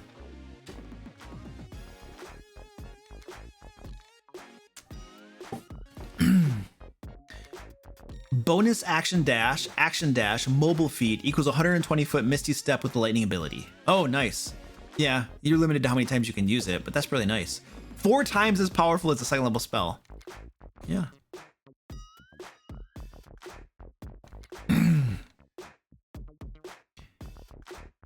Well, yeah, you wouldn't give the bonus, you wouldn't give the temporary hit points to the same target. You'd spread it around. You'd keep on spreading it around to all of your different companions, you know. You kill your characters with exhaustion. Oh, exhaustion is brutal. Exhaustion, it's like, exhaustion is like, you know, the other side of the pendulum swing of brutality once you start giving, and it's a death spiral. Exhaustion's a death spiral too. Like, once you start getting exhausted, you die faster and faster, and it gets even worse, you know? Oh, a tabaxi? Yeah, throw the tabaxi in. Yeah. That's true. 1d6 temporary hit points isn't a whole lot once you get up into the higher levels. That's a fair point. All right. Impeccable physicality. Level 14 plus Mage of Prismari feature. Your relentless dedication and training have instilled an outstanding sense of precision and grace in your art. You gain proficiency in dexterity saving throws if you do not already have it. Additionally, when you make a dexterity saving throw, you treat a d20 roll of 9 or lower as a 10. So you can take 10. At the level that you get this, the dex saves you're going to be making are going to be like DC 16 or 18. So if you get a 10 plus your proficiency bonus of 4 plus like a 2 or something, that might help you make the save. But at higher levels, dex saves that matter are going to be way higher than that. So the take 10 is kind of like, it's like a freebie in my opinion. It's probably not going to be super relevant. So it really just gives you proficiency in dexterity saving throws, in my opinion. Which is cool. But that, honestly, for a level 14 plus, that seems underwhelming now. Like if you compare the 14 plus for this guy, right? the History's Whims. Like, seriously, you got a bunch of cool stuff. And then my 14 plus for this one is like, oh, I'm proficient in dexterity saving throws. I mean, which is good. And it is like the most used saving throw in the game. Well, maybe that is pretty good, considering how much dex saves happen. And proficiency is going to give you a +4 or a +5, depending on your level. Level 14, it's probably going to give you +5. Yeah, it'll give you a +5 or a +6. That's actually pretty good. With bounded accuracy in 5th edition, that's pretty good. It just doesn't feel 14 plus still. It still feels a little bit, I don't know. If you have 16 dexterity at 14th level, you can't fail a dex save against an archmage. Yeah, well, Ed, that's why we increased the DCs for our casters, to make sure that their stuff actually lands, right?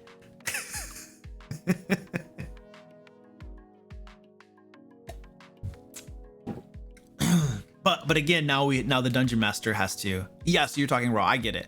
But now the dungeon master. But the dungeon master is gonna have to increase the power curve according to this stuff, right? Which veteran dungeon masters do and are knowledgeable and they know how to do that. My fear is you have the new dungeon master who doesn't know any better, and rightly so, because they don't have the experience to know better, and their players are using these things and the game is just chaos.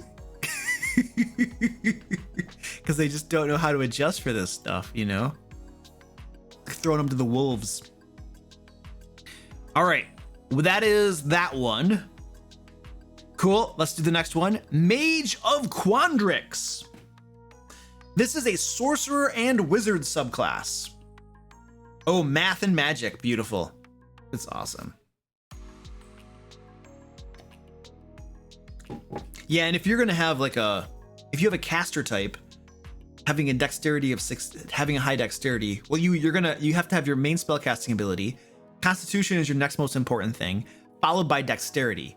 So your dexterity is probably not going to be crazy high, but it would be one of the things you prioritize more than likely.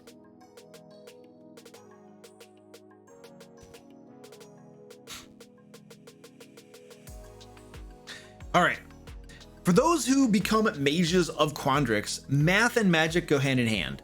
Such individuals learn to break down natural phenomena into their core numerical components, and through manipulating those, alter reality on a whim. Their talents range from tangible physics like multiplying plant growth and redistributing elements of probability and acceleration, to bizarrely theoretical exercises that warp the fundamentals of space and self. Like, the flavor of that sounds cool. I like that. That appeals to me, like, way more than the favor of this, expressing yourself through. And it just seems weird. We're talking about art and expressing yourself, and everything's just doing damage and stuff. It doesn't seem like go together, you know? I don't know. This sounds cool though. I like this concept a lot better. That's why I was snickering at the expressing yourself stuff so much when it was over here or whatever. All right, but this sounds cool. And this is sorcerer and wizard subclasses. And then we have, this is a repeat of before. And when we get this, we get 𝐷𝐿 spells and functions of probability. Oh, nice. This reminds me of college math. All right, so level 1, you learn to spell. Okay, we get spells again. We get guidance and guiding bolt. And then we get additional spells. We learn the spells. We actually learn the spells. So it gives us extra spells, which you don't normally get. So that is definitely a buff for both sorcerers and wizards. It just straight up gives you extra spells that you already know. So that is a very, very nice thing to have, especially as a sorcerer, because sorcerers are very limited in the number of spells they learn. Wizards, you can say that it's less of a buff because, you know, except they don't have to memorize them, obviously. They're attempting to make 5e actually feel heroic, but breaking the game in the process. I have no problem with it being heroic. I just wish they would, while they are buffing all of the players' stuff, if they would also buff the dungeon master's stuff and change the challenge rating to make it keep up pace with the power creep. You know, if they would do all of that, if they would just balance it, if they would balance both sides of the equation, basically, they're like overbalancing one side of the equation. And then the dungeon masters are just left to their own devices to balance the other side. And some are perfectly fine doing that and they know how to do it. Others are new and they don't. And they're the ones that are going to struggle, in my opinion.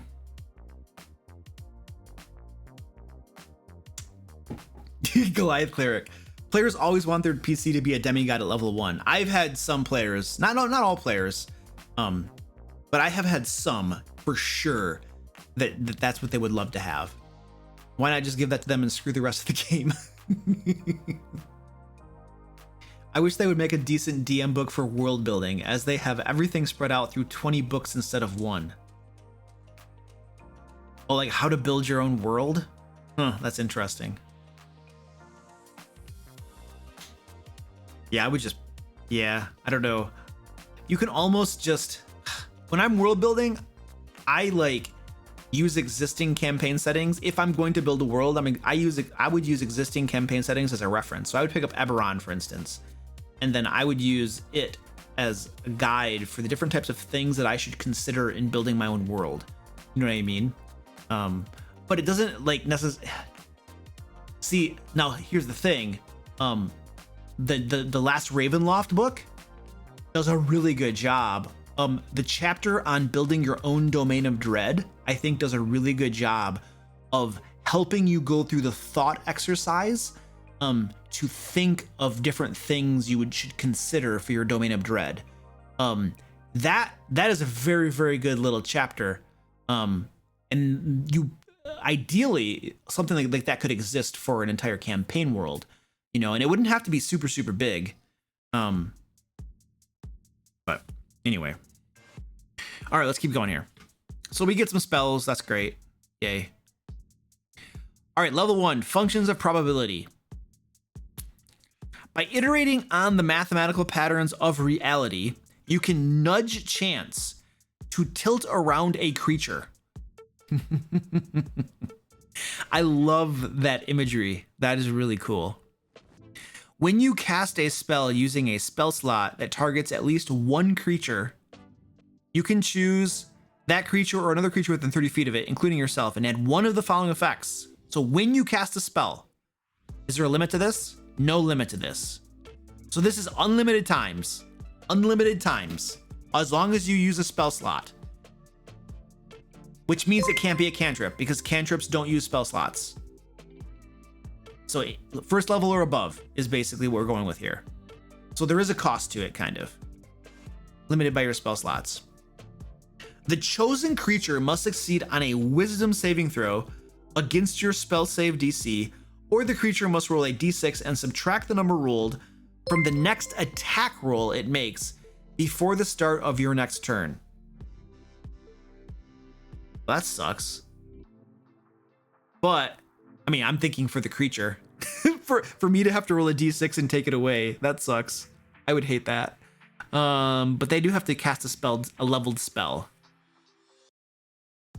And I get a wisdom saving throw to resist it. Wisdom saves are usually not that high. Supplemental function. Once before the start of your next turn, the chosen creature can roll a d6 and add the number rolled to an attack roll or saving throw of its choice. So that would be, you can add it to even your allies yourself. The creature can roll the d6 after rolling the d20, but must decide before the effects of the roll occur. That's okay. That makes it a lot more powerful. You can roll your d20 first and then decide whether to do it or not. It's available at level 1. So as a sorcerer, you get it at level 1. A wizard gets it at level 2 then. I don't know. You're not going to be able to do this a whole lot at low levels because you don't have enough spell slots to keep spamming it. At higher levels, when you get more spell slots, you're going to be able to do it more, but then the d6 isn't necessarily as meaningful as a reduction. So I'm on the fence here. I'd probably have to see this in play to really decide how I feel about this as far as like balance, you know what I mean?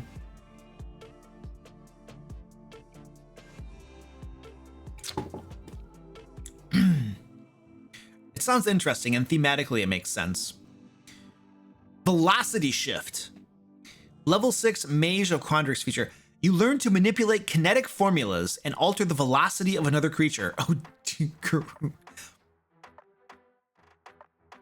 when a creature you can see starts its turn or moves to a space within 30 feet of you, you can use your reaction to force the creature to make a charisma saving throw against your spell save DC. Whew.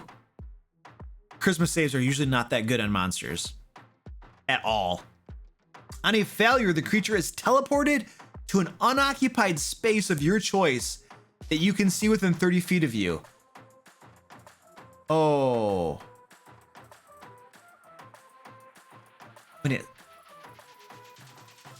When it starts its turn or it moves within 30 feet of you. On a failure, the creature is teleported to an occupied space within your choice that you can see within 30 feet of you.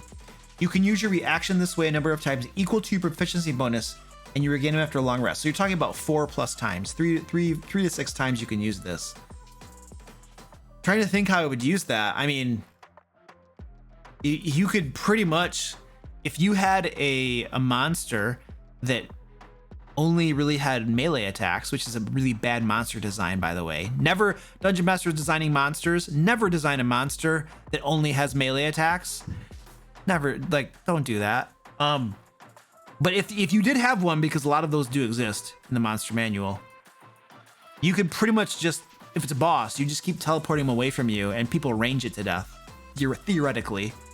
So that has a pretty good use case. It seems pretty good.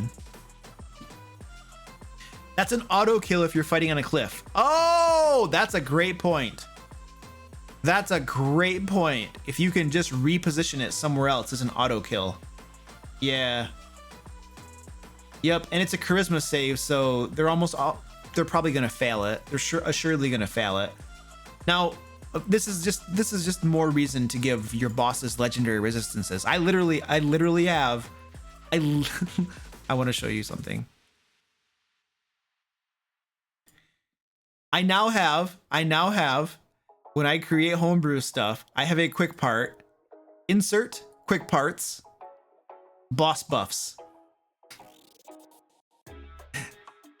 I have a quick part to just automatically throw this on top of bosses to prevent a boss from being just totally lame.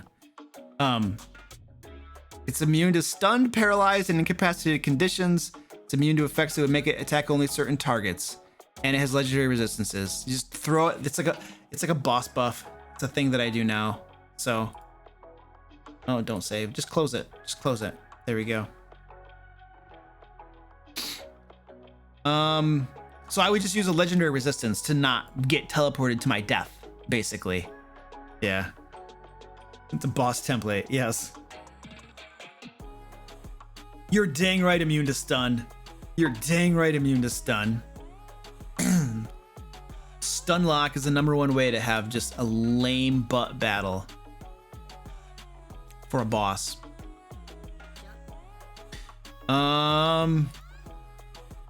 Null equation, level 10+, Mage of Strixhaven feature. Through careful calculations, you beset your enemies with abstract equations that reduce their might. Once per turn, immediately after dealing damage to a creature, you can force the creature to make a Constitution saving throw against your spell save DC. Once per turn, immediately after dealing damage to a creature. Okay, Constitution saving throw. Most monsters are good at Constitution saving throws. On a failure, the creature has disadvantage on Strength and Dexterity saving throws, and its weapon attacks deal only half damage. Whoa. These effects last until the start of your next turn. You can use this feature a number of times equal to your proficiency bonus, and you regain all expended uses when you finish a long rest. Okay, that seems, it's a 10+, it's 10+, it's limited. Mini monsters have good Constitution saves. I think that's pretty good. Mr. Crinkle, thank you for the 500 bits, dude. I appreciate that. Hey, the Dragon God, thank you for becoming a patron, dude. I appreciate that. It's really cool. Check the posts, check the recent posts to get the latest version of Lair magazine too.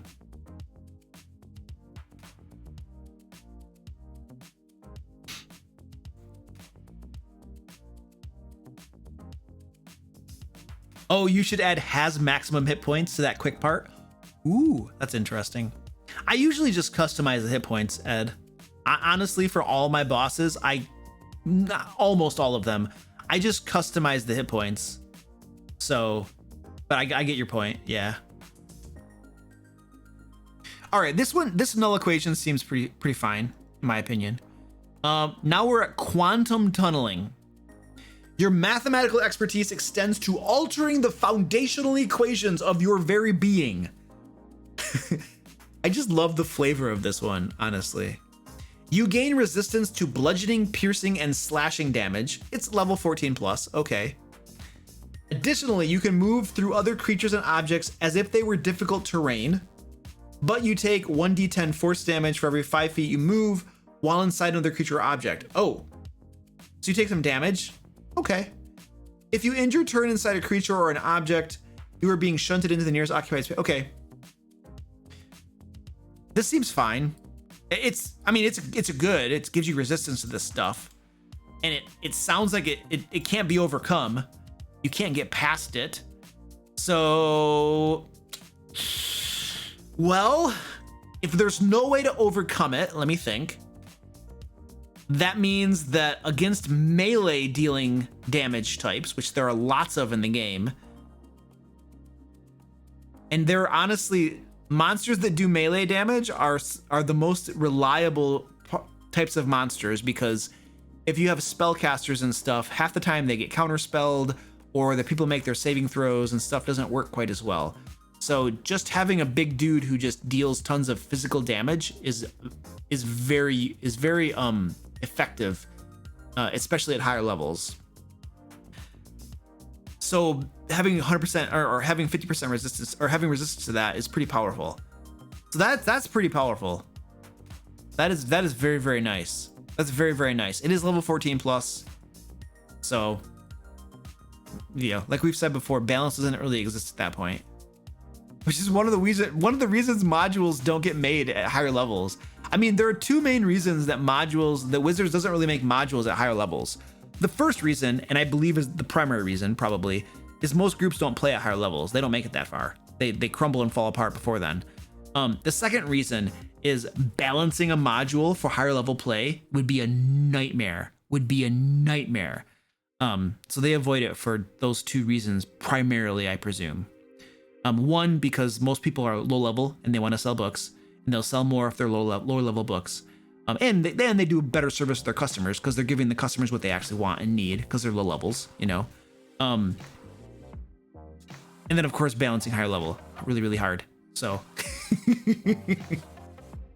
those are the two reasons.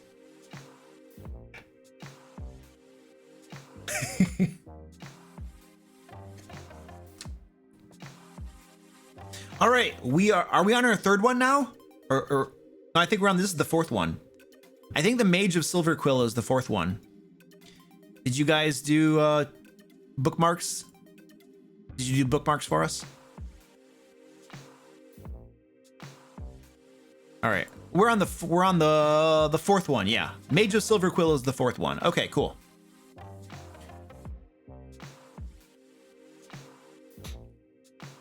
I mean, it's not, Mr. Kriggle, it's not purely money. They're also giving the customers what they want. You know, if they publish a whole bunch of high level books, and not a whole lot of people buy them, that means the market customers are telling them that that's not what they want. And so it doesn't behoove them to make stuff that people don't want, you know, so they want to publish things that people want, which means they'll buy them. So it's also responding to the market, which is a smart business thing to do, you know, and it's giving people what they want, you know, so coincidentally, it also helps them make money, which is fine. Like, I want them to make money so they can continue to make products, theoretically.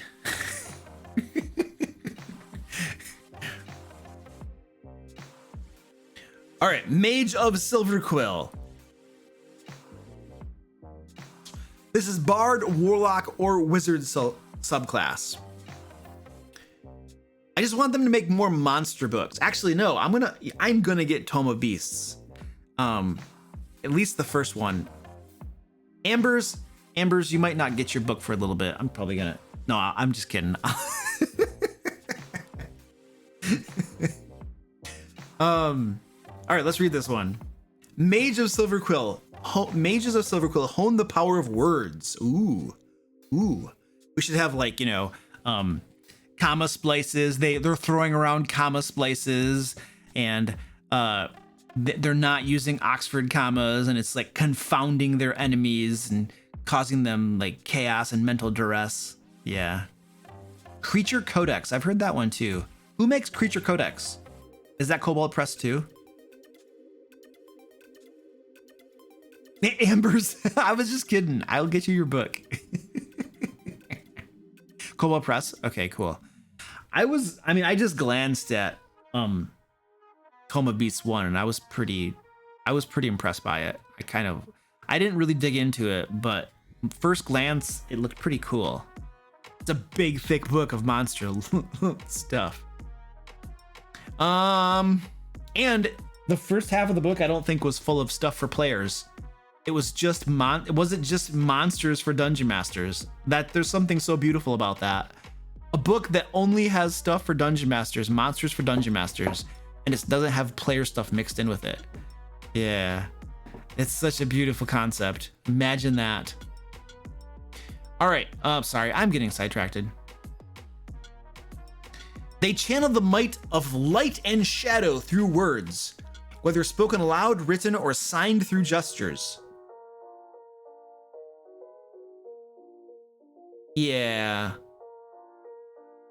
It's not exactly, that's just semantic components at that point if you're just moving your hands. Kind of not the same thing.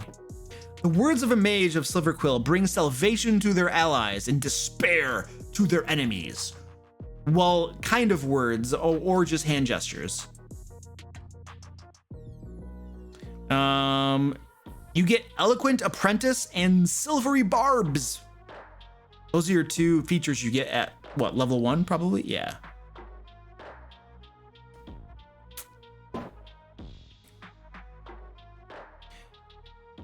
Yes, they're balanced for their Midgard setting. And it tends to be pretty powerful stuff compared to Wizards of the Coast. And I think that's the point. That's part of what appeals to me, Pinwarp, is that the monster CRs in there are more powerful than like Wizards of the Coast book CRs, which helps the dungeon master to balance things with like the power creep of players. That was part of what was appealing to me. You know what I mean? Is that they're just more powerful monsters. You know what I'm saying? All right. Eloquent Apprentice. Level 1. You learn one cantrip of your choice. Sacred Flame or Vicious Mockery. It doesn't count against the number of cantrips you know, and it is added to your spell class list if it isn't there already. And you get proficiency in 2 of the following skills. Okay, that's cool. Silvery Barbs. You can invoke words laced with magic to... What's interesting here? It's interesting, the whole theme of this is using your words and stuff. Vicious Mockery makes sense as a cantrip that would use your words. Sacred Flame doesn't even make sense necessarily from a flavor standpoint. Vicious Mockery definitely does. Totally can see that one. That's on point. Sacred Flame doesn't seem... Hold on a second. Does Sacred Flame have a verbal component? Please tell me that Sacred Flame at least has a verbal component. Can somebody confirm?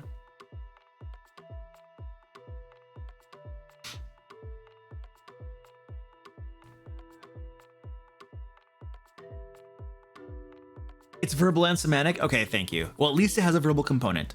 That makes me feel better. All right, Silvery Barbs. You can invoke words laced with magic to demoralize your foes and turn their misfortune into a boon to bolster your allies. I mean, that's pretty much any spell in the game, right? Like when you deal damage or do something bad to foes, it demoralizes them. And that damage thus is a boon that helps your allies. So that just summed up pretty much any spell a spellcaster casts in the whole game. Okay. Mind Silver? I don't know what that is. Oh, that's a cantrip? Okay. I'm not familiar with that.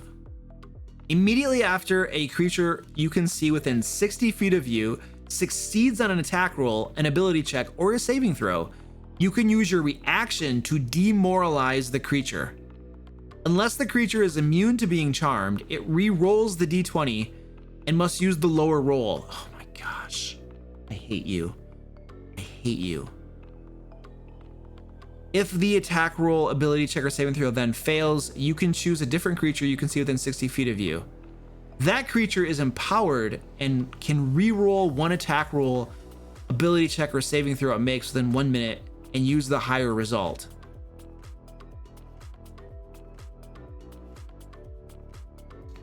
A creature can be empowered by only one use of this feature at a time. Once a creature fails an attack roll, an ability check, or saving throw because of a reroll forced by this feature, you can't use the feature again until you finish a long rest, unless you expend a spell slot to use it again. So you can do it once per long rest or spend a spell slot. Okay.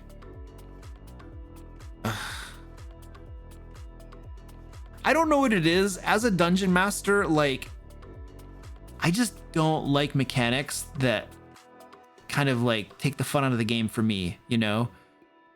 Like buff, I'm okay. I'm, you know, if you want to buff up your players and stuff, but like when you turn like a hit into a miss, or like, you know, if my spellcaster just can't do anything because everything gets countered, you know what I mean? It like saps the fun out of the game for me.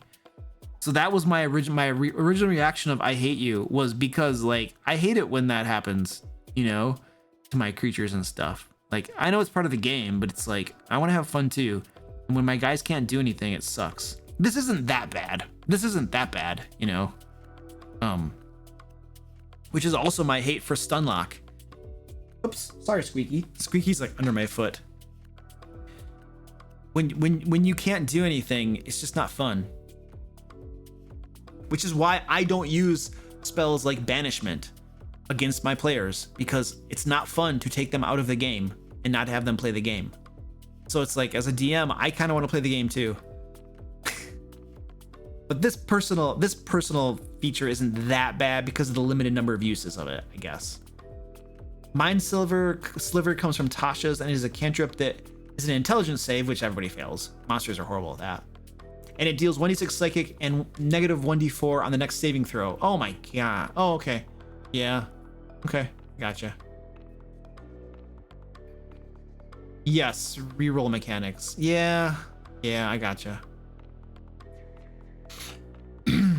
Okay. Keep going.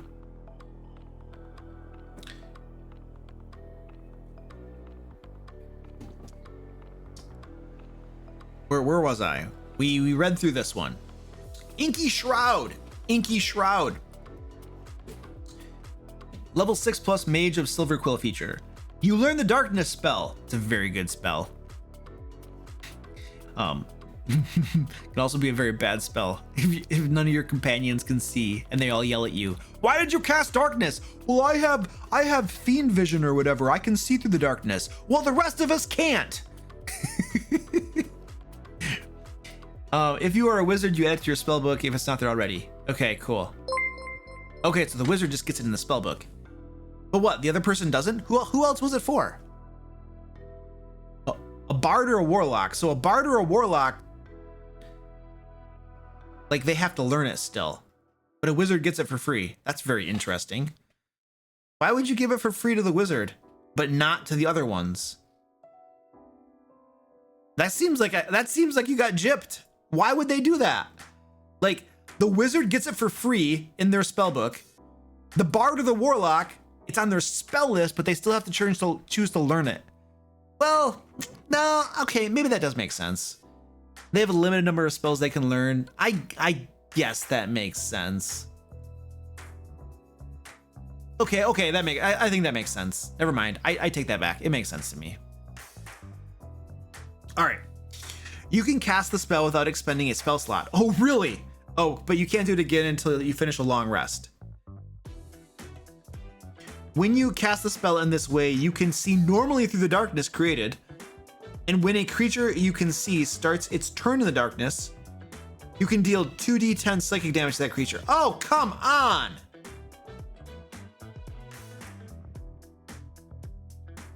So I have to have all my enemies get out of the darkness immediately. Okay. You can't move darkness, can you? Oh, you can cast it on an object too. You can cast it on an object and take it with you. Yeah. That's horse crap. How long does that last? Well, oh, darkness lasts like 1 minute, I think, or 10. No, darkness is like 10 minutes, isn't it? There's no saving throw. F. How long does darkness last? 10 minutes? Is it 10 minutes? Your allies don't take the damage, just the enemies. 10 minutes, concentrate. Horse crap on that. At 6th level, I'm gonna just say no.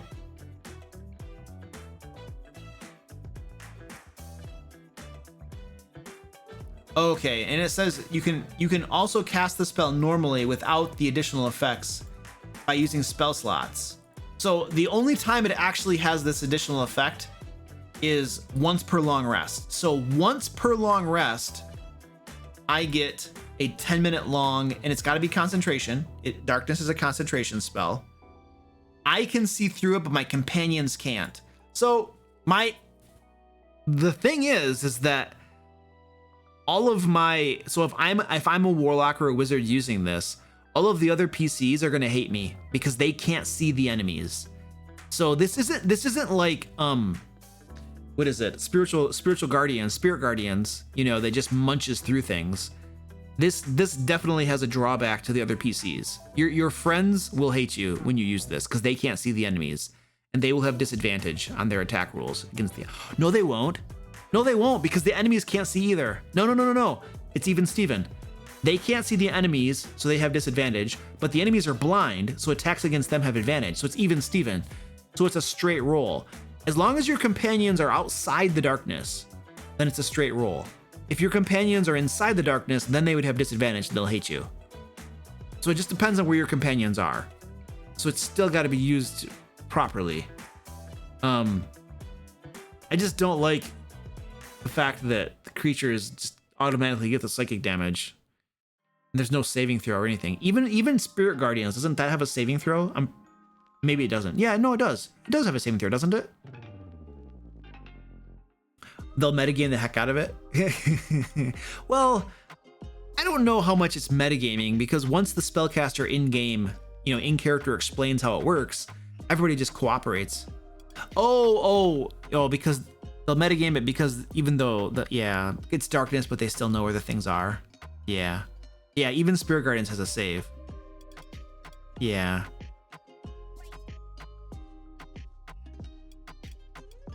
With Unearthed Arcana, I always think about tossing it on my monsters. Oh, yes, totally. I do stuff like that anyway. I'll have monsters that have an aura of damage around them. And if you're within 10 feet, you just take damage. Boom, there it is. I've done the same thing before. I don't know. I feel like this is the sort of thing I'd have to see in practice before I can really make a judgment. Either this is going to be really good, or it's not going to be really good. It's just one time per long rest that it can do that. I would have to see it in action before I really make a judgment on it, I feel like. Because it's got pros and cons to it.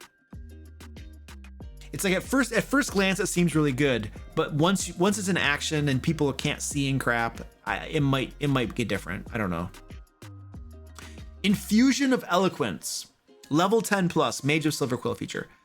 When you cast a spell that deals damage, you can invoke additional words of power to change the spell's damage type to your choice of Psychic or Radiant.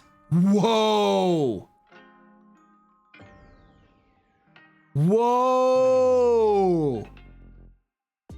That is situationally, well, no, not even situationally. That is very, very nice. So basically, one of the things that happens at higher levels is that you end up fighting things like demons and fiends, which are immune to cold and fire and poison and all of these other things. So once you can change your damage type to Psychic, which almost nothing has resistance to, and Radiant, which probably is the same boat, there's very little resistance against it, and Radiant being especially useful against undead, I might add. That is very, very powerful. You now have a psychic fireball or a radiant damage fireball. Oh, is it? Oh, is it limited? Okay, yes, it is. Proficiency bonus. You can use this feature a number of times equal to your proficiency bonus, and you gain them after a long rest. Okay, all right, that changes it a lot. I should have looked at that first. If it's psychic, the creature is frightened of you until the start of your next turn. That's pretty good.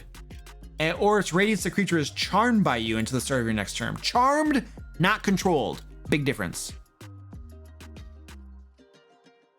Okay, I mean, it has a limited number of uses. It's going to be like 5 or 6 uses by level 10.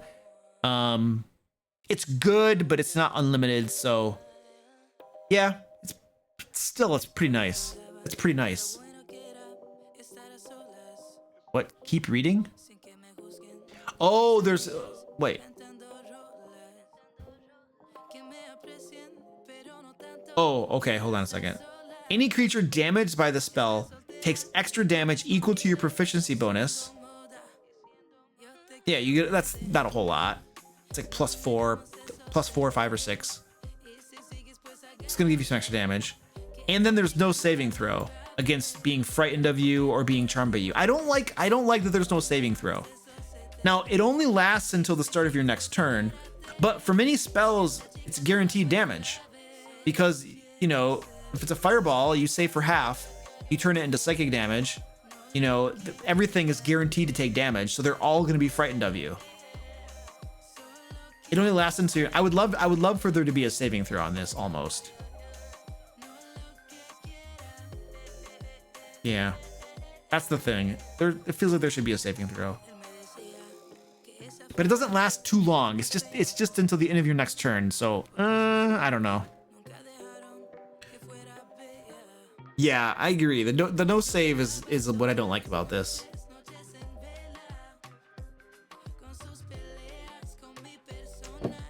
All right.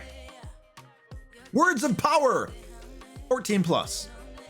You can invoke a word of power that is the pinnacle of your magical study. You gain the following options.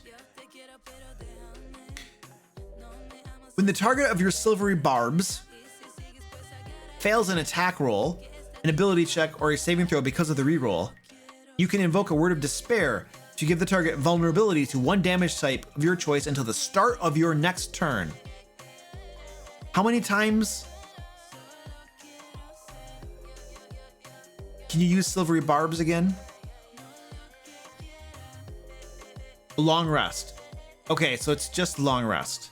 Once per long rest. It'll have, so for one turn, it will have vulnerability to a damage type. I mean, that's very nice against a boss. But it has to fail one of its attack rolls. Okay.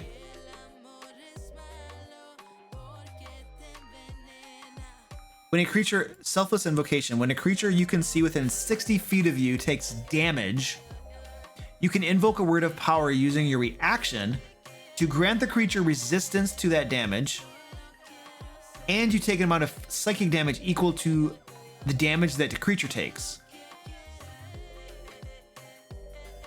So this is just unlimited times, but that person takes half and then you take the other half as psychic damage.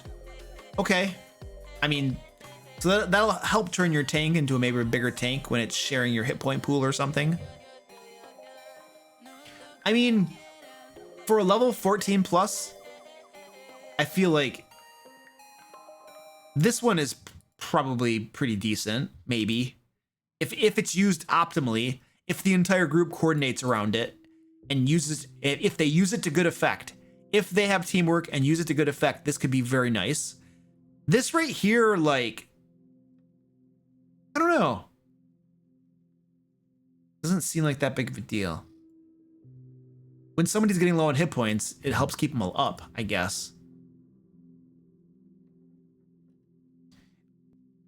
It does use your reaction. It uses your reaction, which is huge because if you're a spellcaster, your reaction also helps you counterspell. So that's giving up some action economy. That's pretty big.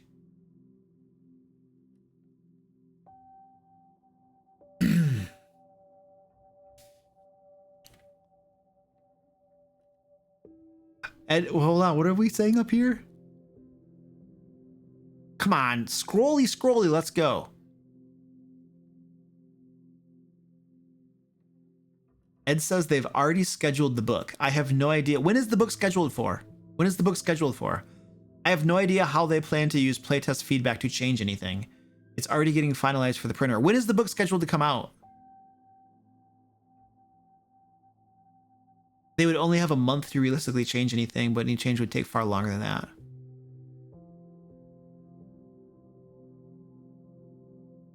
I've seen most descriptions of the UA as a preview instead of a playtest.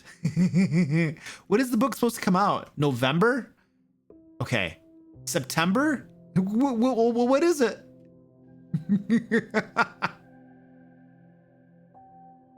Okay, so November. Okay, hold on. Let's take a look. Okay. So, whoops, that's the wrong camera. Coffee cam. Okay.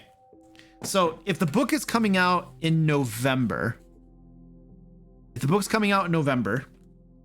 let's say that shipping from China, well, we have to get it to the distributors. So in October, it has to be at their distribution warehouses so they can ship it to all the bookstores and game stores and stuff. All right. Which means that what's before October? September? Which means that in September it has to ship to the US from like China. And then in October, they're shipping it to the distributors. We're just doing some rough figures here to see how this works out, you know. Which means that how long is the printing going to take? At least a month. You got to give them at least a month to get the printing done. Let's pretend. We're just being generous. We're being really rough here. If you go back from September, what's before September? August, right? So in August, you have to send the files or whatever for printing. You must. And that's assuming it only takes a month to print it. Okay? It probably takes longer. And then before August, what becomes before August? July. Before August, you have July, which means you really need to be finalizing the book. You need to finalize the book. You really got to get this book finalized. And it's June right now. And we just had Unearthed Arcana come out. This is a very rough timeline, and I'm being generous with some of these things. Yeah, I don't think there's any way. There is no way in crap that they can integrate playtest feedback into this timeline. There's no way. Where would you do that? How would you do that? Are you kidding me? I don't think they can do it. This is a preview. It would not shock me if this preview, if they've already made changes from this preview to the final thing, just to make it look like they incorporated playtest feedback. You know what I mean? Like, this preview has already been changed, and it's already going to be a different thing in the final book. Some of it, maybe, to give it the appearance of like, you know, incorporating people's feedback.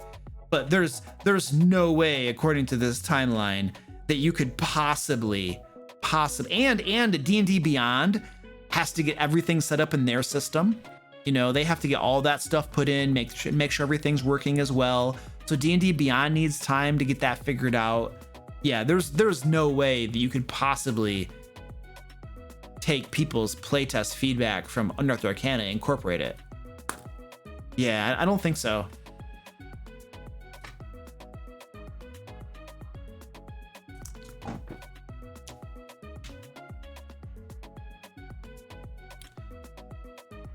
I think you guys are drastically underestimating what Hasbro can do. They release multiple books a year. There's no way they, on that type of timeline, they are printing 3 books a year with the same writers. Sure there is. You just do it way in advance. Everything gets bumped up, dude. Like, I'm literally, for the October issue of Lair magazine, I have one of my writers already working on the adventures for it. Everything just gets way in advance of your timelines. You just backtrack it. And you can have multiple writers working on multiple things at once. You just have multiple projects in flight.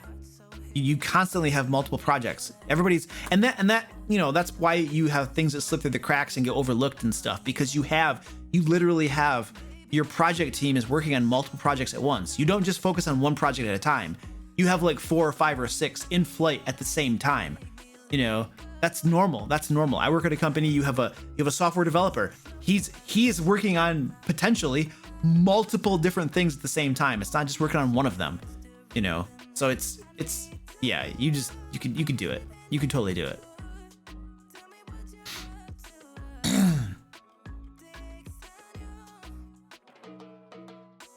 All right, let's go back to this thing over here.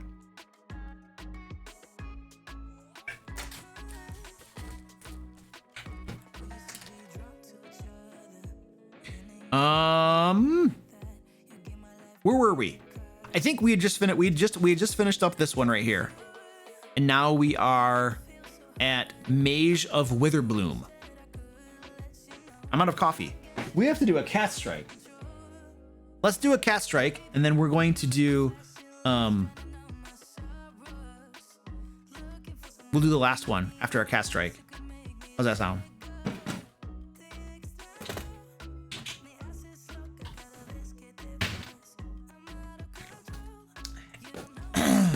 And by the way, I work for a large company. Most things take way longer than you think they should. Smaller companies are way more nimble and agile, can adjust and get things done faster than larger companies. Large company behemoths, they're usually very slow to get things done. Oh, I gotta get their stuff. Got their banana.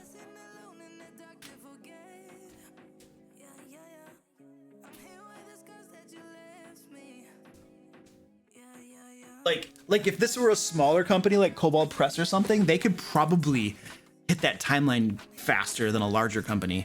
Larger companies have so much bloat and bureaucracy and gatekeepers and approvals and all of this kind of stuff.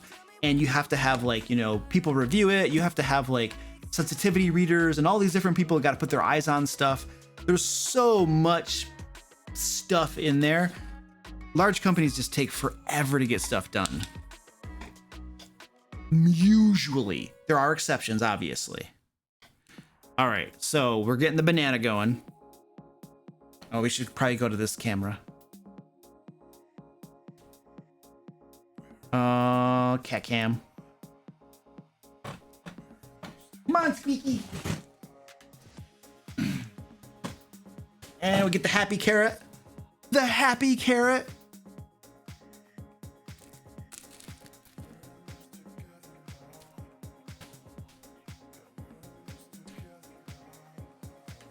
All right, I'm gonna go get some more coffee, and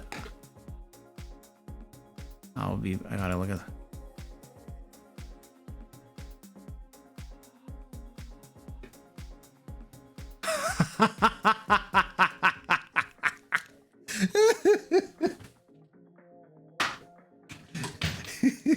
I'll be back. Enjoy the kitty cats.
I was thinking too. It's not just a matter of like, so if we were looking at our timeline, you give people in June this right here for playtest. You have to give them time to playtest it. What, a month or something? And then you're going to get all of their playtest feedback, and you're going to get thousands of, just tons and tons of feedback. Then you have to have your team like sort through it all, analyze it, consider it, then rewrite stuff. You know what I mean? That's a monumental effort right there. That's a lot of work. You know what I mean? To really do that too. So there's got to be time built into that, you know. And then you got to make changes to your layout or your book and stuff, you know. So I don't know. That seems like a really big task to do that quickly.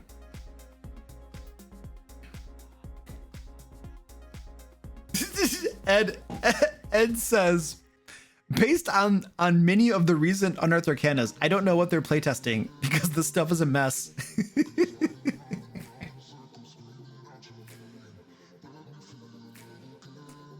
A realistic playtest to really hammer down how everything works needs a month per level. So realistically 20 months to publication. Oh, interesting. Interesting. Yeah, I mean, what you're saying makes sense. Yeah. It's too slow though. They would have to have so many like irons in the fire if they're gonna be giving it that much time. You know what I mean?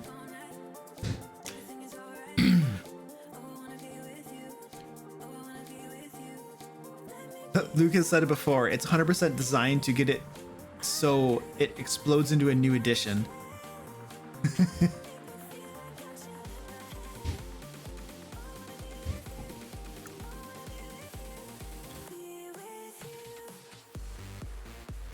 Oh, that's interesting too, which is why they do Unearthed Arcana releases to get balanced feedback for free.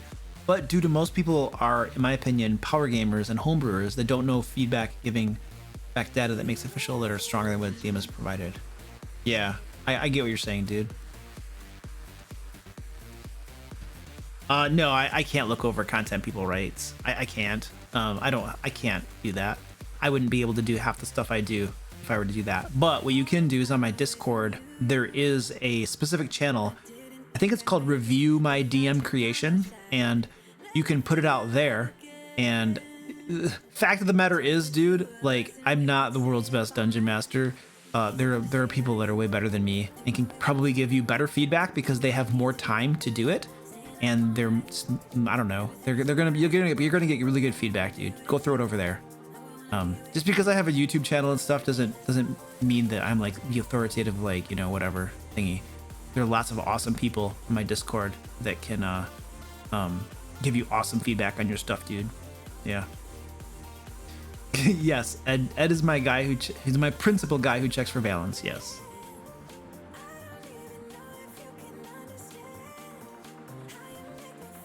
All right, let's continue. All right. Well, it's a fallacy. It's just a fallacy to. This is something I see, right? Like, you have all these YouTubers and stuff. They have YouTube channels, you know, hundreds of thousands of viewers and stuff like that. That's just like it's like social. It's like social proof. You know what I mean? Like, just because somebody has a big YouTube channel and lots of people follow them, you know what I mean? What happens is people look to that person as an authority. But the ability to create a successful YouTube channel does not necessarily correlate to your level of expertise on a subject, if that makes sense. People can make amazing, awesome YouTube channels with D&D content or other content and stuff, and they might be horrible dungeon masters. Their games might suck, you don't know. So just because somebody can talk authoritatively on a subject and have a successful YouTube channel does not mean that they actually know they can actually do it and put it into practice. You know what I mean? So there's a huge distinction there. The fallacy is that we see someone with lots of subscribers you know, and we say, oh man, they must know what they're talking about. Not necessarily. It means that they were successful at getting subscribers, you know, and we attribute to them then a level of expertise in something. It doesn't necessarily mean that they are good at that thing. You know what I mean? So I'm just saying, like, I'm not trying to say that I suck as a DM. I'm just saying that just because you have a big YouTube channel or something does not mean that you're an expert on whatever your YouTube channel is about. You know what I mean? That's all I'm saying. Thank you, Mr. Kringle, for the tier 1 sub, dude. I appreciate that, man. Look at that. Our first boss. It's our first boss. He's got a little bit of damage. A little tiny bit of damage. All right. Let's get this last one done, shall we?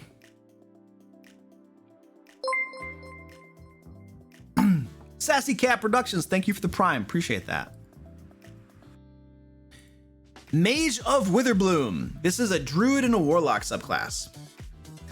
Mages of Witherbloom draw their magic from the energy that endlessly flows from life to death and back again. They see the duality of thriving life and inevitable death in all things, tapping and manipulating the transition of energy between these states. Some Witherbloom adherents focus on vital energies to nurture life and empower others, while others embrace the drain of vitality into decay to sap and strike down their foes. Okay, cool.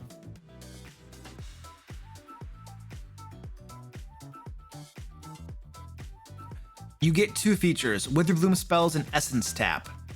So we get some additional spells.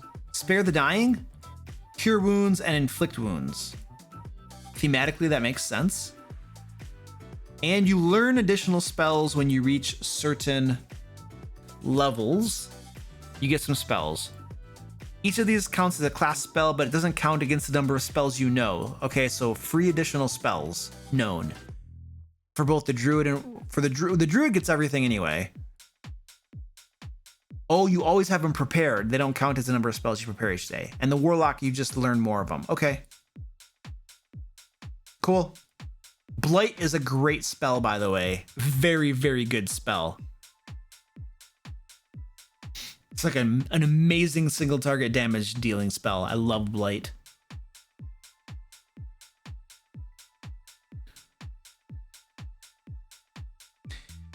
Essence Tap. Level 1 mage. Okay, as a bonus action, you can draw on a reservoir of life essence to empower yourself for 1 minute or until you use this feature again. What reservoir are you drawing on? For the duration, you gain one of the following benefits of your choice. You can use this feature a number of times equal to your proficiency bonus, and you regain all of them after a long rest. Okay, so it's limited use. Overgrowth. When you choose this benefit as a bonus action on subsequent turns, while this benefit lasts 1 minute, you can expend and roll 1 hit die. You regain a number of hit points equal to the number rolled plus your spellcasting ability modifier. So you can use your hit die outside of short resting. Okay. So you can do some healing. It's going to take away that, which means that when you short rest, you won't have them available. So that's a pretty big trade-off. You're definitely not getting free healing because it costs you your hit dice. It is a bonus action. I'm fine with that. Or you can do this. Withering Strike. When you deal damage, you can change the damage type to necrotic, and you ignore resistance to necrotic damage. Why would you? Yeah, that's pretty good. Now, it doesn't ignore immunity. It just says you ignore resistance to necrotic damage. That's pretty good.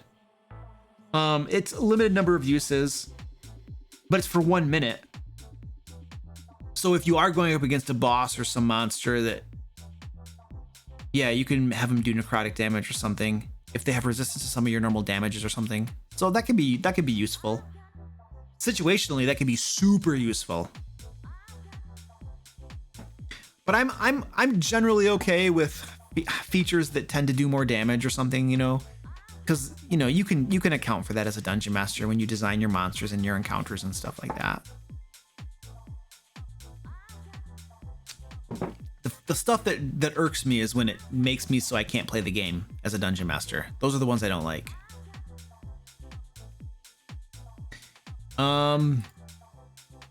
Witherbloom Brew, level 6. You gain proficiency with herbalism kits if you don't already have it. When you finish a long rest, you can use an herbalism kit and a pot or cauldron to create magical brews. You create a number of brews equal to your proficiency bonus. Each brew requires its own flask. A brew retains its magical potency for 24 hours or until it is used. For each brew, choose one of the following effects. Okay, we're brewing stuff.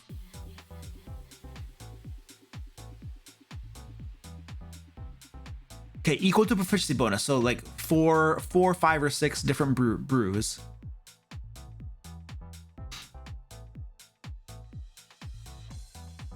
That is accurate, Generous Heal. That's an accurate statement. Yes. So let's see what these we can have 4 to 6 of these things. Look at Squeaky. Look at this guy.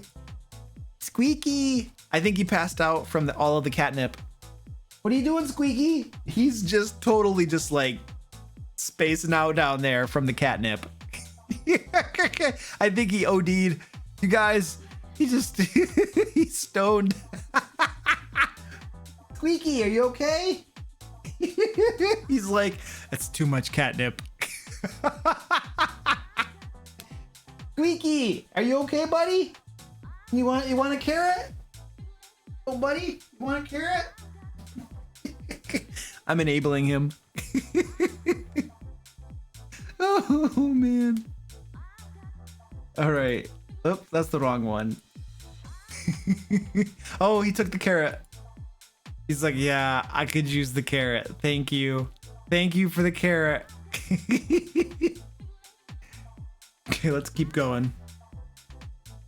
Okay, the types of brews. Fortifying. When you create this brew, choose a damage type from the following list: cold, fire, necrotic, poison, radiant. A creature can drink this brew or administer to another as an action. The recipient gains resistance to the chosen damage type for 1 hour. Wow. Wow. At level 6. Oh, that seems too powerful.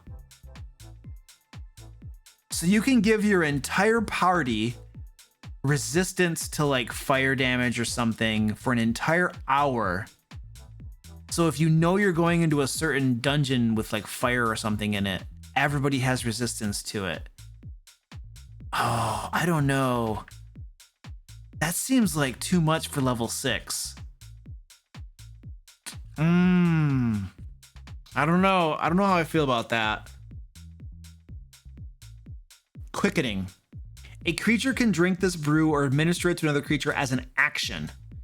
The recipient gains 2d6 hit points. Of course it does. And 1 disease or condition from the following list affecting the recipient ends. Oh wait, what level is this for? It's level 6. It's level 6. Okay, that's low levels. 1 disease or condition from the following list affecting the recipient ends. Brewer's choice. Brew user's choice. Charmed, frightened, paralyzed, poisoned, or stunned. Well, if you're stunned, you can't drink it, can you? But of course, the person administering it can. That seems really powerful. That seems really powerful for a level 6 potion. Doesn't it? Am I alone here? Does anybody else think this is pretty powerful? I know, Will Rab. I was ranting about that before. Everything these days grants hit points. I know. As if it were challenging enough to actually hurt 5th edition characters. It's crazy. It's way overpowered. Yeah. This seems way too powerful to me at level 6. If this were a level 14, I'd be like, okay, yeah, sure. That makes sense. But not for level 6. Toxifying. As an action, a creature can apply this brew to a simple or martial weapon. The next time the weapon or piece of ammunition fired by it hits a creature within 1 hour, The target takes 2d6 poison damage, must make a constitution saving throw against your spell save DC or be poisoned for 1 minute. That's disadvantage on attack rolls. That sucks. That really, really sucks. Like, sucks. Especially if you have higher armor class PCs. They're practically become unhittable with disadvantage.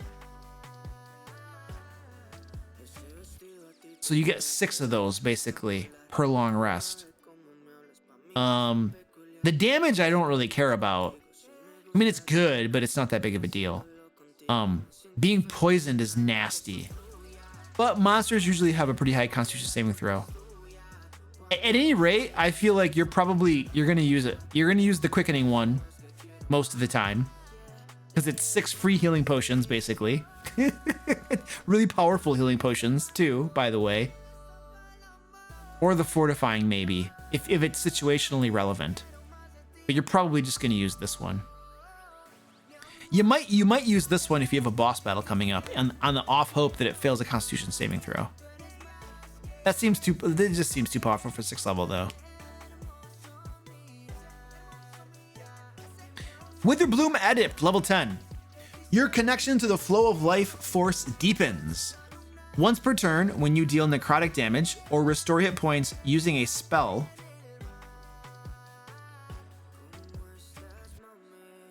Once per turn, when you deal necrotic damage or restore hit points using a spell, one target of the spell takes additional damage or regains additional hit points equal to your proficiency bonus. Okay, so now the 10th level one is totally underwhelming. We have what? We have the level 6 one that's like, wow, amazing. And the level 10 one, it's like, well, we ran out of ideas. This is the best we could come up with. Okay. But it's unlimited. It's unlimited use, I guess. No, but it's limited by spells. You're really just gonna use spells to do this, I guess. Yeah, I don't know. Switch them around. Yeah, switch them around. Yep, exactly. I just had a thought, a demoralizing thought. Withering Vortex. Level 14 plus Mage of Witherbloom feature. When you cast a spell using a spell slot that deals necrotic damage to any number of creatures, and we have a feature up here that can change our damage type to necrotic too. So we can always change our damage type if we want to, if we have uses remaining. That aren't undead or constructs, choose one of the features that took damage. You drain an amount of life energy equal to half the damage dealt to the chosen creature. One creature other than yourself that you can see within 30 feet of you regains number of hit points equal to the life energy drained. You can use this feature a number of times equal to your proficiency bonus. And that, again, at level 14 plus, that doesn't seem that good. That seems pretty crappy. For a level 14 plus? Yeah. Chisel, what's up, dude? Hey, Chisel, thank you for the tier 2, dude. I appreciate that, man. Really appreciate that. What did Penguin say? Just switch them around or something? Yeah, just switch them around. Yeah.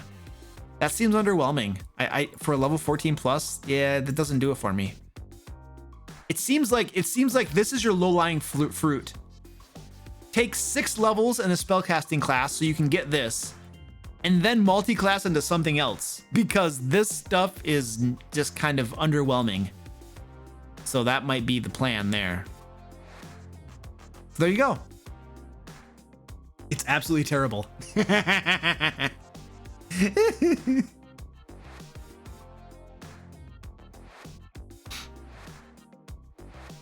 Healing your party members by 40 5 times in one combat is quite insane while damaging. Oh, really? For this one right here? It says you drain an amount of life energy equal to half the damage dealt to the chosen creature. So what's the most amount of damage you're going to do to somebody?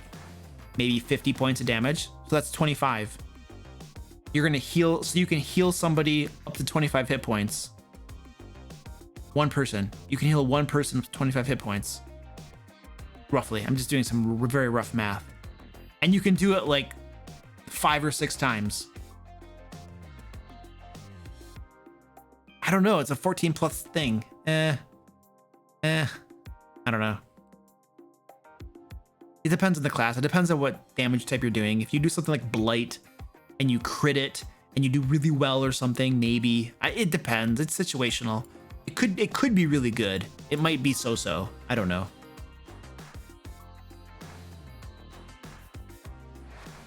Yeah, I don't know.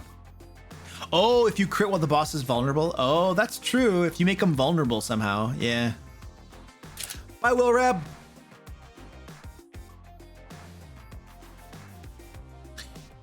So it feels like a mixed bag. It feels like a mixed bag. Some of the stuff seems like okay-ish balanced.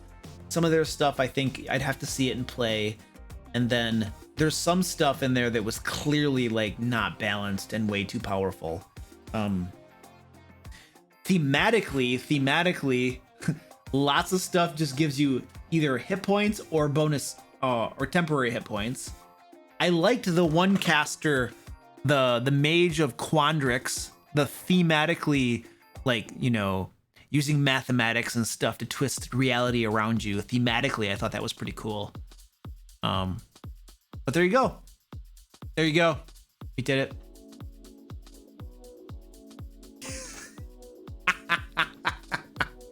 Let's see if we have any redemptions going on here. I just saw Goliath clerics. All right, well, we did both of those. Goliath cleric. As the barbarian, about Wizards of the Coast. I'm supposed to talk in character as the barbarian about Wizards of the Coast copying the Fae module idea from Into the Fae. Okay. Oh, you cleared the cat related ones? Thanks, Ed. I appreciate that. I figured a mod must have because they weren't there. All right, everybody. I just want to say that this is very good timing because I'm releasing Into the Fae pretty soon, and it includes lots of Fae themed stuff. And now you know what happened? Wizards of the Coast got jealous of me, and now they're doing their own Fae themed module. They just took my idea away from me, and now it makes me very sad. But that's okay. That's fine. I wish them the best of luck, because fair is fair in love and war. Yeah. I mean, one of their lead developer dudes likes Fae crap, so I mean it makes sense that eventually they're gonna do Fae. And besides which, like, why wouldn't you? You know, you have stuff around like devils and demons and this, that, and the other. Eventually you're gonna do Fae. It's, you know, it was gonna happen, you know. So.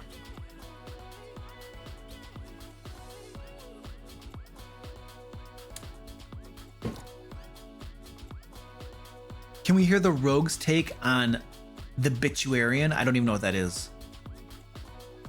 Is that a word? Is that a thing? I have no idea what the bituation means. Oh, the situation. Oh.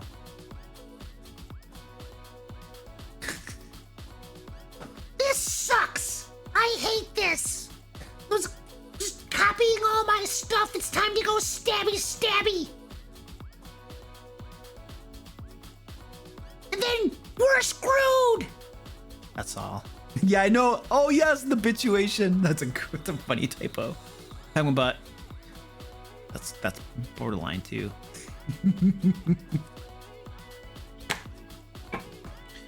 I got a little bit of coffee left. Just a little tiny bit here. All right. We got like 40 minutes left, so we can talk about crap. What do you guys want to talk about? Throw me some questions or something. I don't know. I'm gonna stare at you guys until you say something interesting. I don't know why it should be upon me to say stuff interesting. It's borderline, but it's not swearing.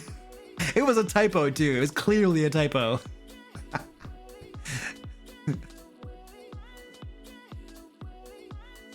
Are you playtesting your homebrew in general? Yeah, I would need to like have a much larger team with a bigger payroll going on to be able to playtest everything. We have many sets of eyes that look it over and try to do our best. But I am a very small, tiny thing going on right here. And that is not within the scope of what I'm able to do. Into the Fae was playtested. Into the Fae was, yes, absolutely was. I'm referring more to Layer Magazine. And besides which, Layer Magazine it's all Dungeon Master resources, you know? Like anytime you create your own adventure, you're literally playtesting it with your players at the table, you know? What do you think of the combat tracker on D&D Beyond? I don't even know what the combat tracker does on D&D Beyond. What the heck does that thing do? I've seen it a couple times, but I don't know what the heck it even does. Like, I need to yeah, let's go over here. What does the combat tracker even do? Tools, combat tracker. Can somebody give me a synopsis so I don't have to actually do something over here? It tracks initiative? Really? That's all it does? It tracks initiative. Zack says, Layer Magazine is intended to be for DMs, not PCs, so it inherently has less balance issues, because stuff that a DM uses for a session or two has much less impact on the game than stuff a PC uses every session for years. That is a wonderful point. That is a very good point. Even if you have an adventure or a monster or something that isn't quite balanced, the impact is very limited. 100% agree with that, yeah. You need to have an encounter saved, then it tracks initiative and stuff. Why? That's stupid. Like, tracking initiative is the easiest thing in the world, especially if you're using like a virtual tabletop. I don't see any value in that. Unless I'm missing something, unless there's something else there. But that doesn't seem to have any value in it.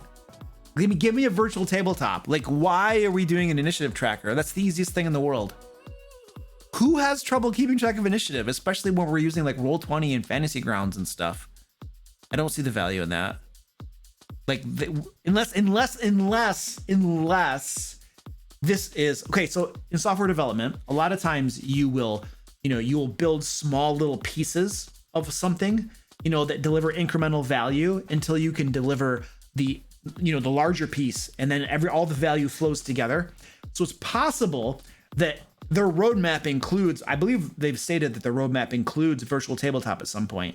So if their roadmap includes a virtual tabletop, there are lots of little modules that will go together to help support that virtual tabletop. And obviously tracking initiative is one of the things that you have to do when you have virtual tabletop. So it's possible that this is like one of those little modules that will flow together into the virtual tabletop when it's released, in which case I guess it makes sense to release that functionality because people might find it useful.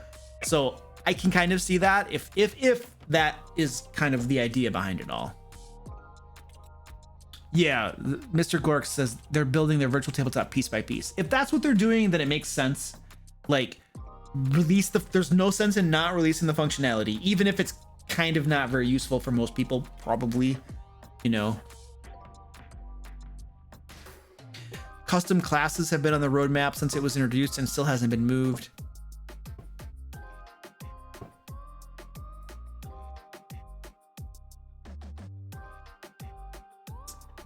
The encounter builder is still in beta. I've been using the encounter builder and it seems to work just fine. I mean, I don't double check the math, so maybe it doesn't, but I haven't had any. I almost strictly just use their encounter builder in D&D Beyond, and it seems to work okay with me.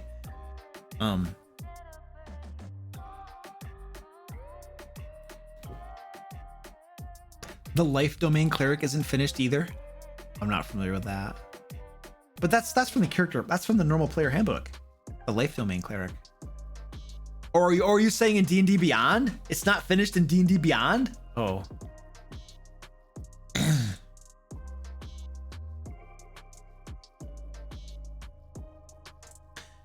I like the Roll20 initiative tracker because I can add hidden tokens to track where legendary actions go in the initiative order without players seeing it. I've never thought of that. Oh man, that is a great idea. I always just put it where they can see it. Ah. And then my players know when the legendary action is gonna proc. That is a great idea, Zach. I'm gonna start doing that too. Just set them to the GM layer and manually add a turn. Yes, that's perfect, dude. I love that. Nice. Ed does it as well. You see? Case in point, there's people that know this stuff better than I do. That goes along with my previous topic I talked about a little bit ago. They mention it all the time in their DM updates. Ooh, what's this about? All right. Any other questions? What do you want to talk about? Come on, we got 15 minutes. I just tell my players not the metagame. Yeah, that doesn't always work.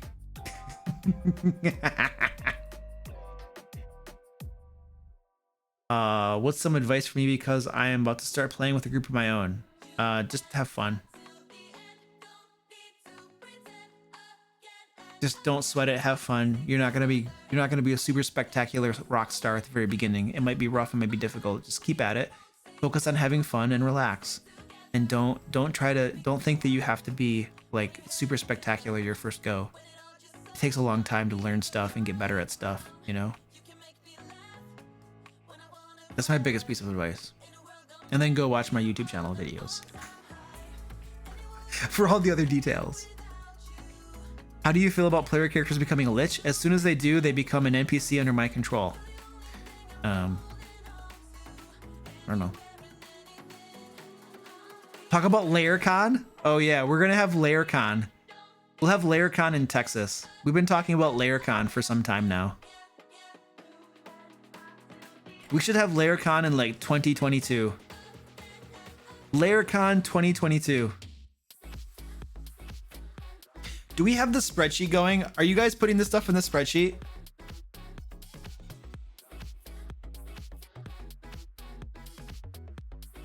You are in there? Okay, let me pull it up.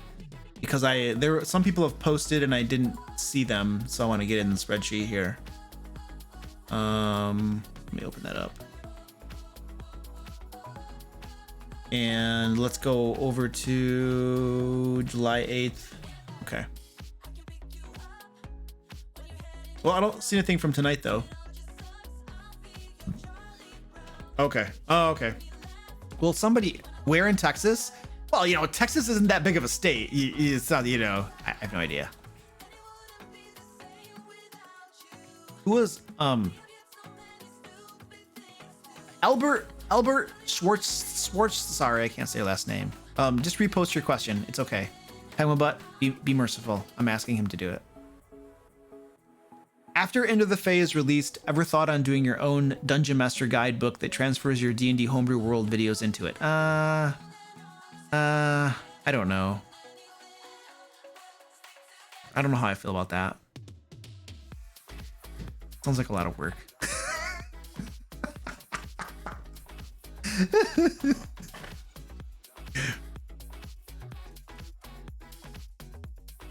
I probably could. And there's so much of the stuff too in my videos that's system agnostic too. I could do that. The question would be, what is there a desire for that in the market? You know what I mean? Would people actually want that? You know what I mean? And you know, would it sell? Would there be demand for it? Because there would be a lot of work to make that happen. And I don't want to create and deliver something that people don't want, because that's like wasted effort. You know what I'm saying? So the biggest question is there a need for that? Is there a need in the market for that?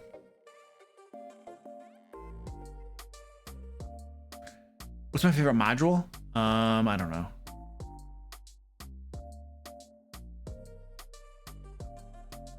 I'm doing Curse of Strahd right now. I like it. There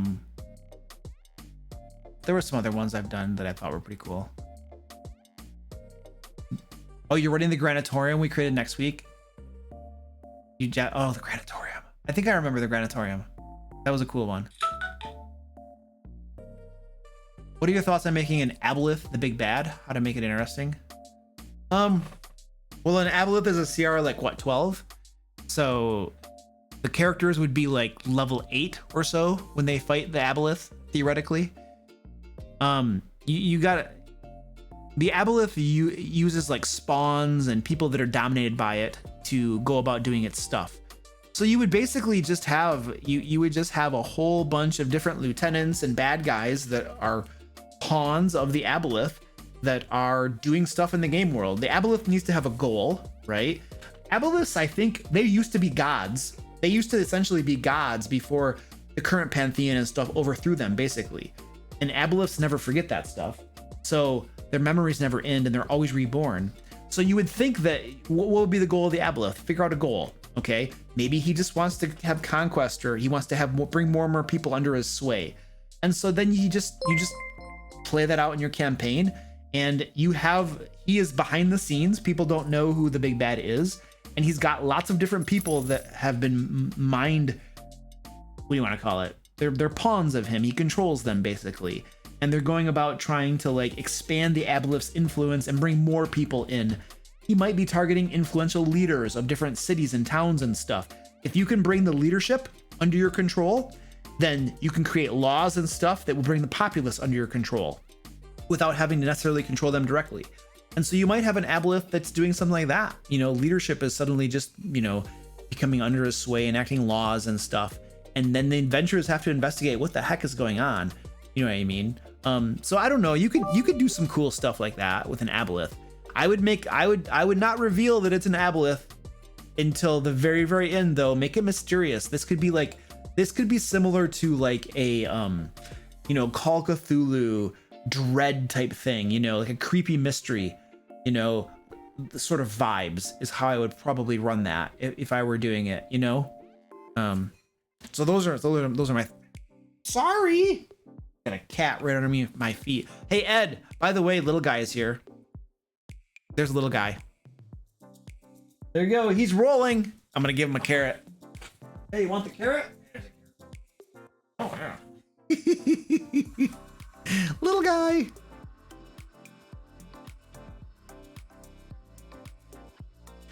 There's your boy.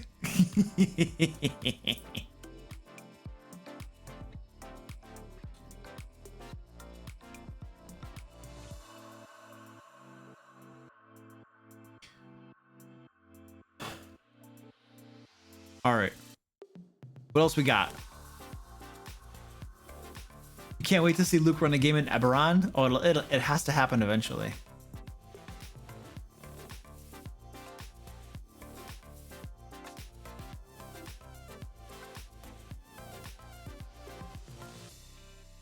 We're just gonna watch this guy roll around. Oh, little girl. Oh, I know. Little girl doesn't come down very often. It's kind of the weird part about being a DM. Everything that is created with the full intention of it being defeated by the players. So it is created with the intent that the DM side will lose, but I wouldn't have it any other way.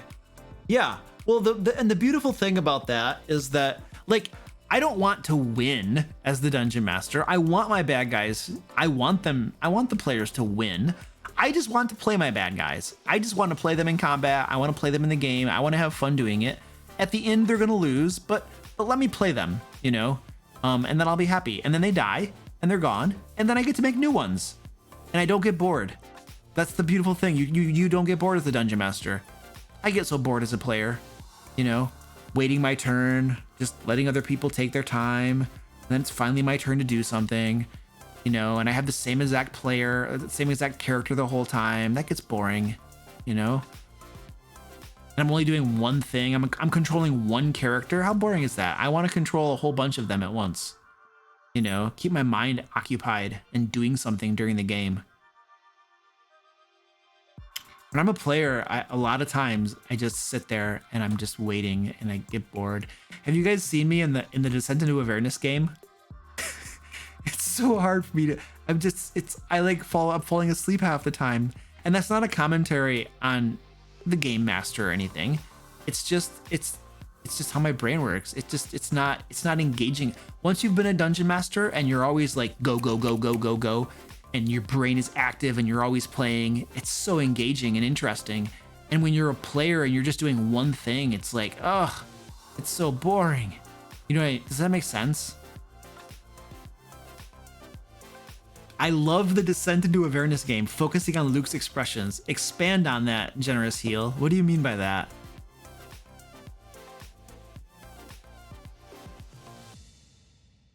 My scrolling isn't working.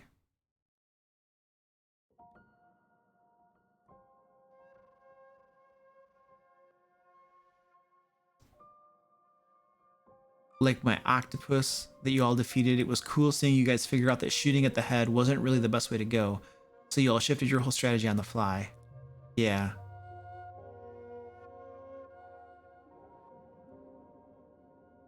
Yes, Nixit. Totally agree with that. Oh! Adaba Bella Rosette. I'm sorry. I know you told me how to say it earlier and I screwed it up again. They say every time I play, I'm reminded why I like DMing better. Yep. I've been in many a game like that where I'm the player and I'm like, you know what? I'd rather just be running a game right now than being the player. The biggest thing though is that you don't have to do a whole lot of prep. You know what I mean? We're just looking at little guy today. The biggest thing is that you don't have to prep for the game when you're a player. You just can roll in and do it. Whereas a dungeon master, you're spending prep time. But a lot of times the prep time is sometimes prepping for the game is more fun than running the game. And running the game is still fun, but sometimes the prep is half of the fun, you know? Get excited prepping for a game.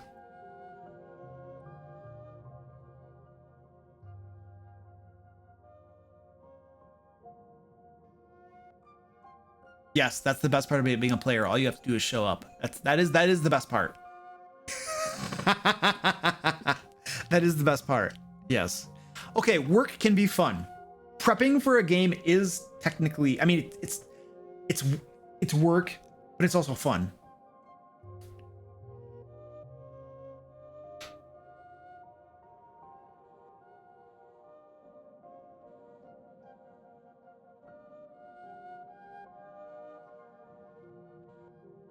Yes. I get giddy sometimes when I'm prepping, when I'm thinking about something cool I'm gonna do. But then my heart can get broken too. Like when I'm prepping a spellcaster and I'm getting all excited, and then when the game comes around, everything I cast gets counterspelled. That's heartbreaking. Because then that's an example of not getting to play the game. You see what I'm saying? I was talking about that before during our review. That's an example of not being able to play the game. It's not fun. As a player, though, you need to know your character and what they can do. Technically, yes, but you have like 15 to 20 minutes while everybody else is taking their turn to look your stuff over. So that's easy. Little guy just went in the box. Now he's checking the box out. He's like, I'm just going to double check here. We're just going to double check, make sure everything's cool in this box. He might have found something. He's clawing at it.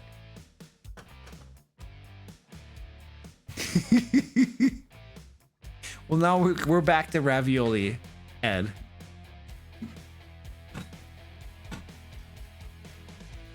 Spell dueling? Yeah, you know, it's interesting, Zach. One of my games, the Ancient Dragon game, they were fine with spell dueling. The wizard, Fizzletalk actually likes it compared to Counterspell. But my other group, my Curse of Strahd group, spell dueling got a big, huge heck no from the wizard. But in all fairness, that wizard is he's in my opinion, he's an optimizer. So and spell dueling does cut down on the power of Counterspell. So it's logical that he would object to that change from my point of view. DM Appreciation Day? Yes. I mean, he's clawing at the box. I don't know what he thinks he's gonna get. Hey, little guy, what are you doing over there? Orange is staring at me. Orange is just sitting there staring at me. Orange, come here, buddy. Little guy's like, I'll come over there. Little guy.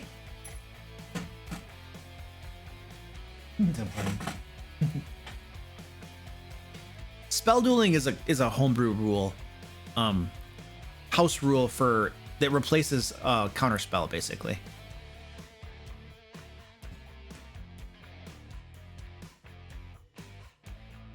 Dad, I found a lost treat. Yeah.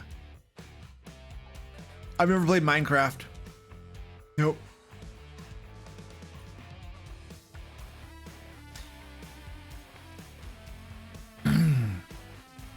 All right.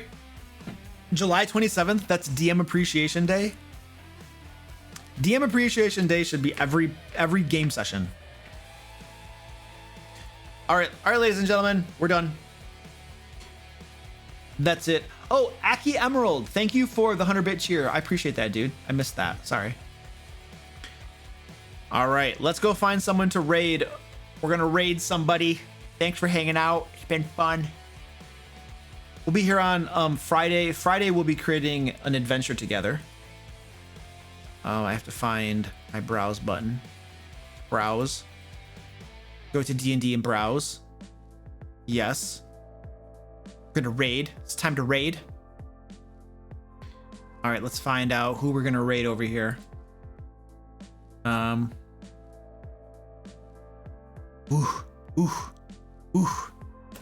that's a French game. We won't understand any of that. Careful cantrip. We've raided those people before. Ooh. Long shot RPG. Yeah, let's do that. That sounds great. Let's do long shot RPG. Long shot RPG. It's a long shot. Long shot RPG. All right, and they're live. It doesn't look like it's a rerun. All right, let's go. Raid. Raid. All right, ladies and gentlemen, I will see you later times. Goodbye. Go raid. We'll see you over there. Hi.